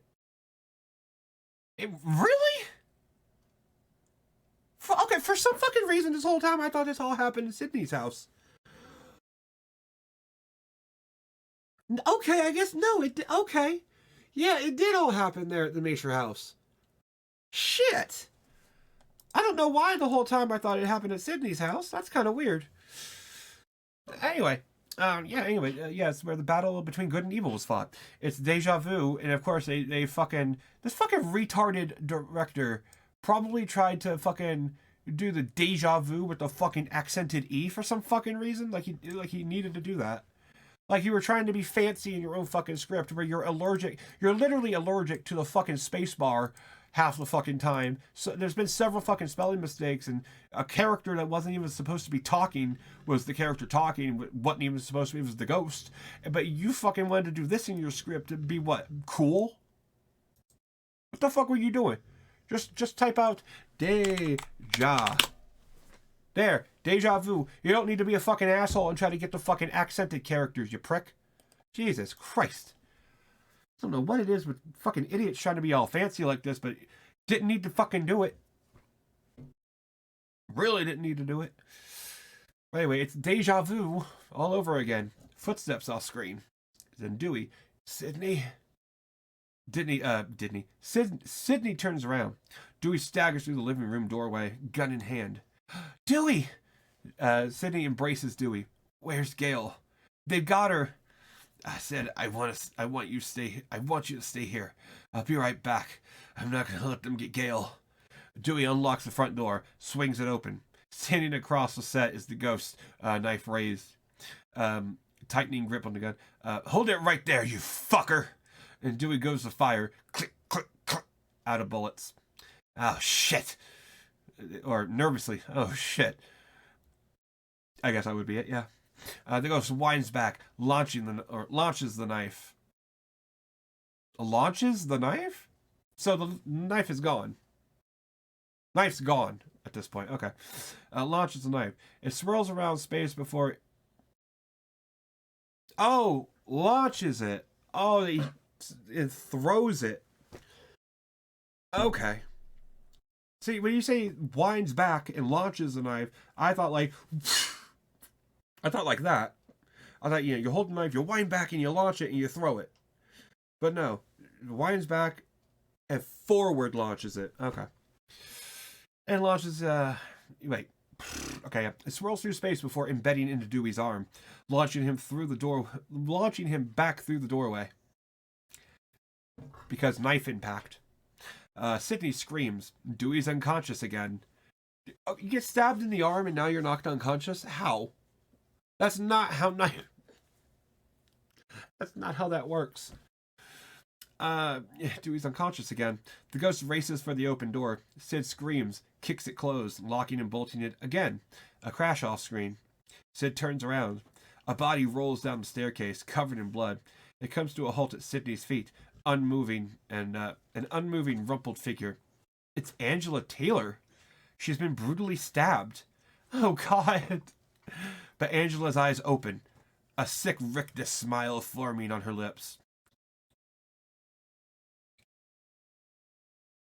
Like the Joker. Like, kinda. She pulls out a gun and aims it at Sydney's face. Time to sort things out. What do you say? Cut to interior, Masher house, living room. Or Masher living room. Set night. Angelina walks Sydney into the living room at gunpoint. Gail's been handcuffed and tossed onto the couch. On TV, home video footage of Maureen Prescott plays. It's you? All of this is because of you?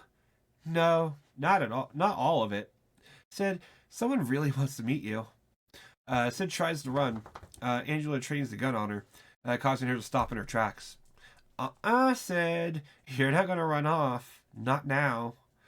You're not going anywhere, Sydney. It's time you came to terms with me. And with Mother. Maybe you never knew her at all, Sid. Maybe you can't get past the surface of things. The ghost enters frame, ripping open his costume to reveal a Kevlar bulletproof vest. Who the hell are you? The other half of you. I searched for a mother, too. A mother, an actress named Rena Reynolds. I tried to find her my whole life. And 4 years ago, I actually tracked her down. Knocked on her door, thinking she'd welcome me back with open arms. But she had a new life and a new name. Maureen Prescott. You were the only child she claimed, Sydney. Now she shut me out in the cold forever. Her own son. The ghost rips off his mask. It's Roman. Sydney's deathly quiet. Now, I think this reveal is actually really fucking stupid. like throughout the entire, like, I get when, it's the trilogy, the whole, everything's off, but, like, there's literally been no foreshadowing, no hints, no nothing in this entire script that Roman could even be related to Sydney, much less be the killer. Which I get is probably the point, but, like, in the other movies, you could kind of, there were hints, it seemed. Here, whatever. So yeah, and Sydney's deathly quiet. Roman Bridger, director and brother. She slammed the door in my face, Sid. Said I was Rena's child, and Rena was dead. And it struck me. What a good idea. So I watched her. Made a little home movie, a little family film. Seems Marine, Mom, really got around. I mean, Cotton Weary was one thing, everyone knew about that. But Billy's father? That was the key. Your boyfriend didn't like seeing his daddy in my movies. Didn't like it at all. And once I supplied the motive, all the kid needed was a few pointers. Had have a partner to sell out in case you get caught. Find someone to frame. And it was like, yeah, it was like her. It was like her. It was like her was making a movie. It was like her was making a movie. You mean him? It was like he was making a movie? Oh, I guess he accidentally... Okay, I guess the fucking dumbass director fat-fingered the R here. That's what happened. He fat-fingered the R when he tried to type he. Good job. Good job, director. Yeah, have a partner to sell out in case you get caught. Find someone to frame. It was like he was making a movie.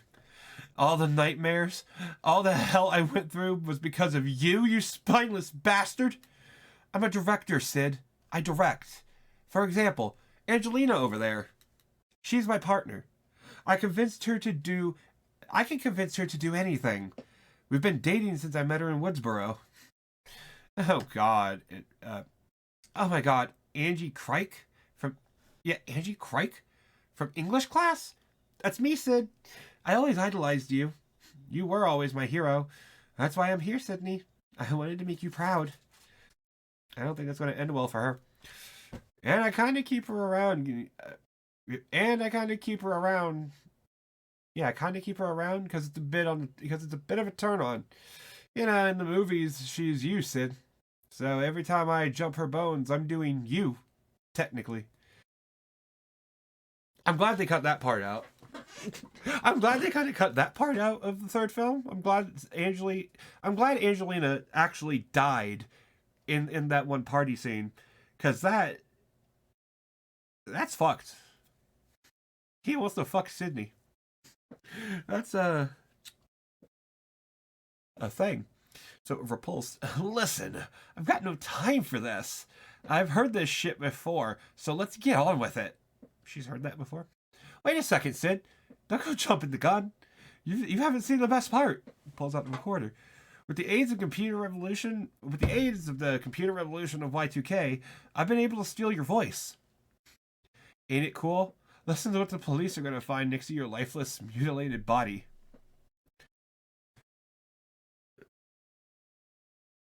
Okay, I guess what he played something. Oh, okay. Yeah, off the recorder. I can't take it anymore. This Hollywood exploitation of the nightmare I've lived has to be stopped. I did this to make you all repent for your sins, and now at least I got my message across. Goodbye. It said squirms. Clicks off the tape recorder. Awesome. What'd I tell you? Did you know that John Milton was my daddy? Yep, he was the one who fucked Mommy Dearest in the long run. His parties, his flings, exploited the Hollywood nobody. That's why I had to make him pay. Daddy Dearest is dead. Mommy's dead. Looks like I'm an orphan all alone in this world. What a good reason to stab myself.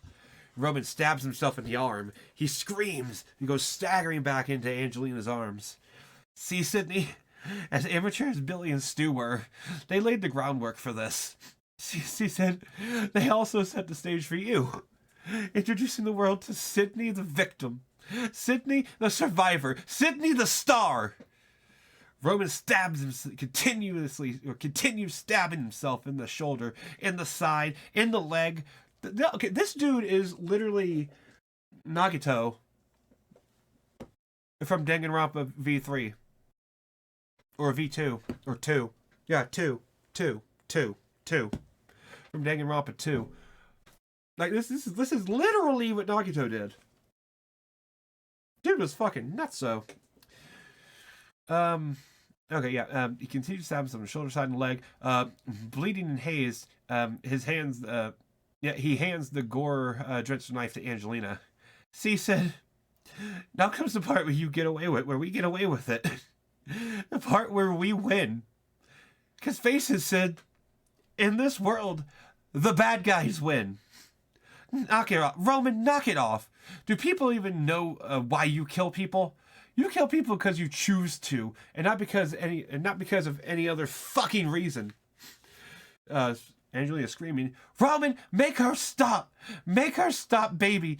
Make her stop, baby! She's freaking me out! God damn it, Sydney! Roman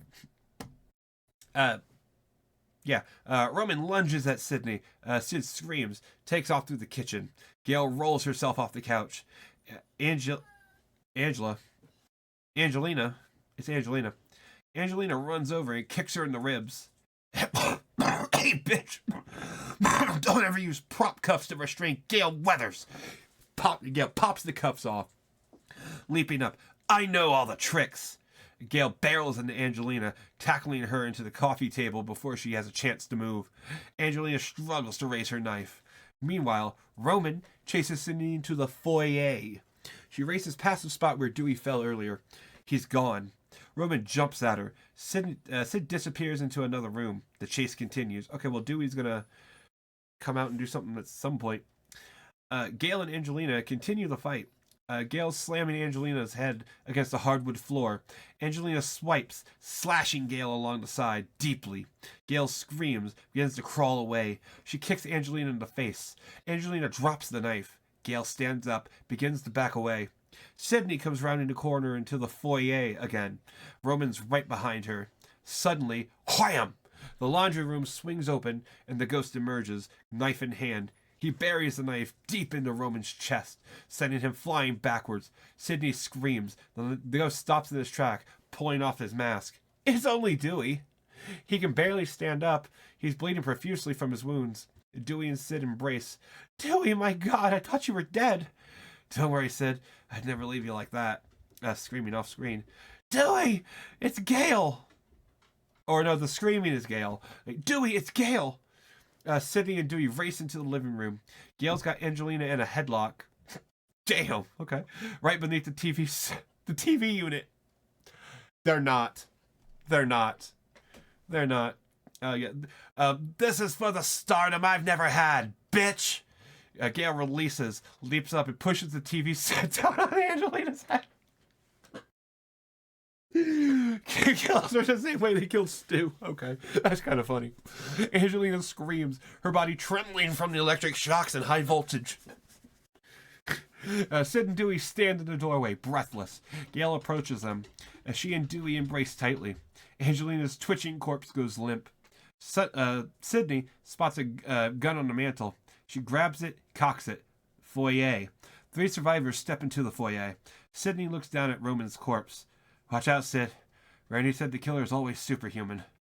He wasn't superhuman, Dewey. He wasn't superhuman at all. Then a horrifying scream rips through the air. Angelina comes racing out of the living room. Face a blackened Kentucky Fried Mess. I don't think you could do that part now. I don't think you can have a white woman with a blackened Kentucky Fried Mess of a face. Somehow I don't think you can do that. Funny, but I don't think you can do that anymore. Everyone screams. One epic last scream.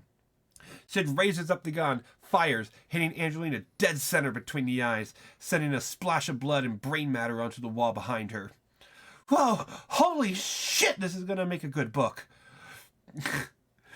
Sid turns to Roman's lifeless body. POV looking up at Sid turning the gun on us. Sydney pissed. This is really getting repetitive, you know.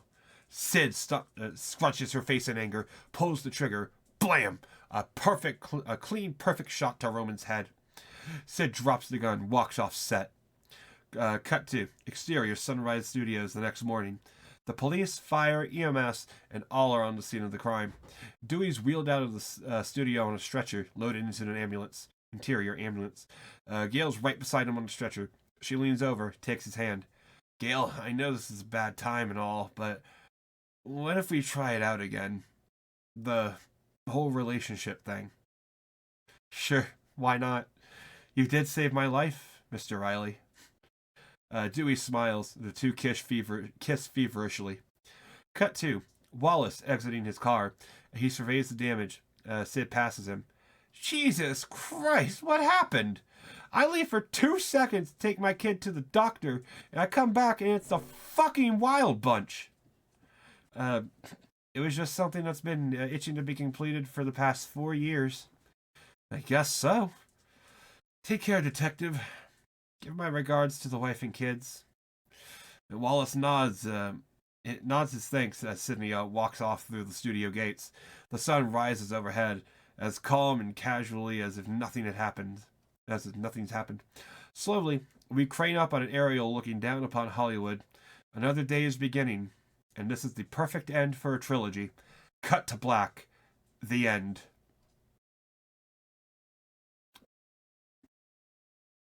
Wow. Okay. That's it. First of all, that's a terrible ending. First off, nobody tells Wallace, hey, Kincaid's dead. Um, I mean, maybe it's just me, but that just, okay, yeah, this was like what was it, the second draft? This is the second draft revised. So, bruh, this was not that great.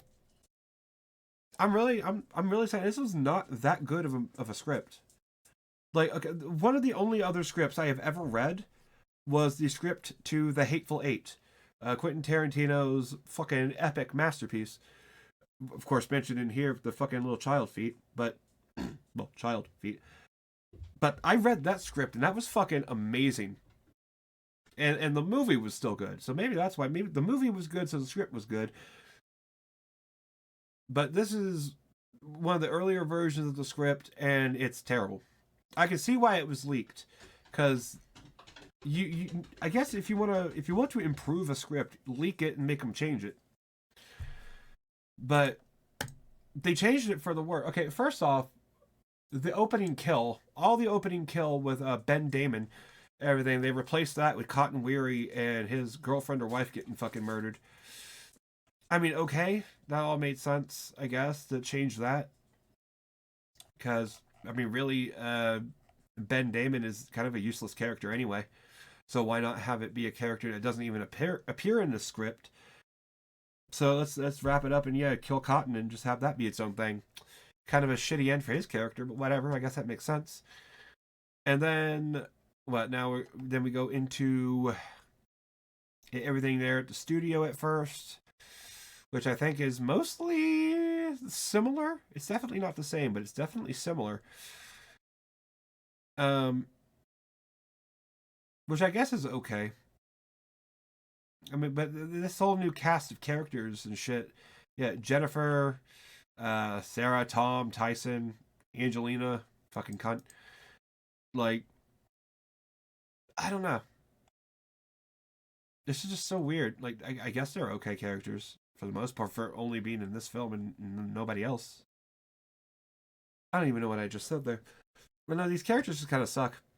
And then going into Sidney like that. First off, why in the dream does she have one dog, but then when she wakes up she has multiple dogs? That's just inconsistency. I guess it's mostly the same. Yeah, Sidney's scene is mostly the same, it seems, from what I remember. So that's okay. And then we got down to when we actually start some of the killings. I really don't remember the killings, so I'm not gonna go into that. These parts I don't really remember. I think I remember them being at the police station with Dewey and Sidney. I think Gail was there. I don't really remember. Shit. Like, yeah, it's been a while since I remember this shit. I need to watch this again because it's so bad. But yeah, and then the part with the house that blows up, yeah. But then Angelina comes out of nowhere. Yeah, Angelina is supposed to have been killed in here, right? Allegedly, but then in the movie she comes out of nowhere, which is supposed to be setting up for her to be part of the killer duo, but they don't follow through with that. And instead, later at the house party that I don't think they have here. Yeah, they didn't have the house party here, so that's interesting. The house party before or after, yeah, they get to the set, they do everything on the set, and then I think after that, there's the house party where all this goes down. This was just terrible. I'll be honest, this was actually pretty bad. The Randy portion was good. I like the Randy portion. I was basically the same. Getting into the archives and shit. All that was worthless. But I don't know. This just was not that good. Really not that good. I'm very disappointed with this script. This was like low effort. Someone was allergic to the space bar half the fucking time. Like, could have been better. It really could have been better. This is just not that good at all. So, I'm glad I'm finished with it. That was an interesting read, but like, god damn, that sucked dick. And the third movie sucked dick too. At least the fourth movie was better than this script. I'll give that. So I don't know. I think I need to watch the new movie that came out, the newest one. Anyway, that'll be it for this video. So thanks for nobody for making it to the end of this. I know nobody's fucking watched this far. On the off chance that anybody has made it this far, if you have if you have any kind of suggestion for another script to be read, let me know and I'll read a script. This was actually kind of fun, so I might try to do this more often as a like off content for when I don't stream. This is something I can at least do, and it makes me feel like I'm busy. So that'll be it. Thanks for watching, everyone. I don't know. Don't read this script. It's not that good. Don't watch Scream 3. It's terrible. And I will see you all later. Bye.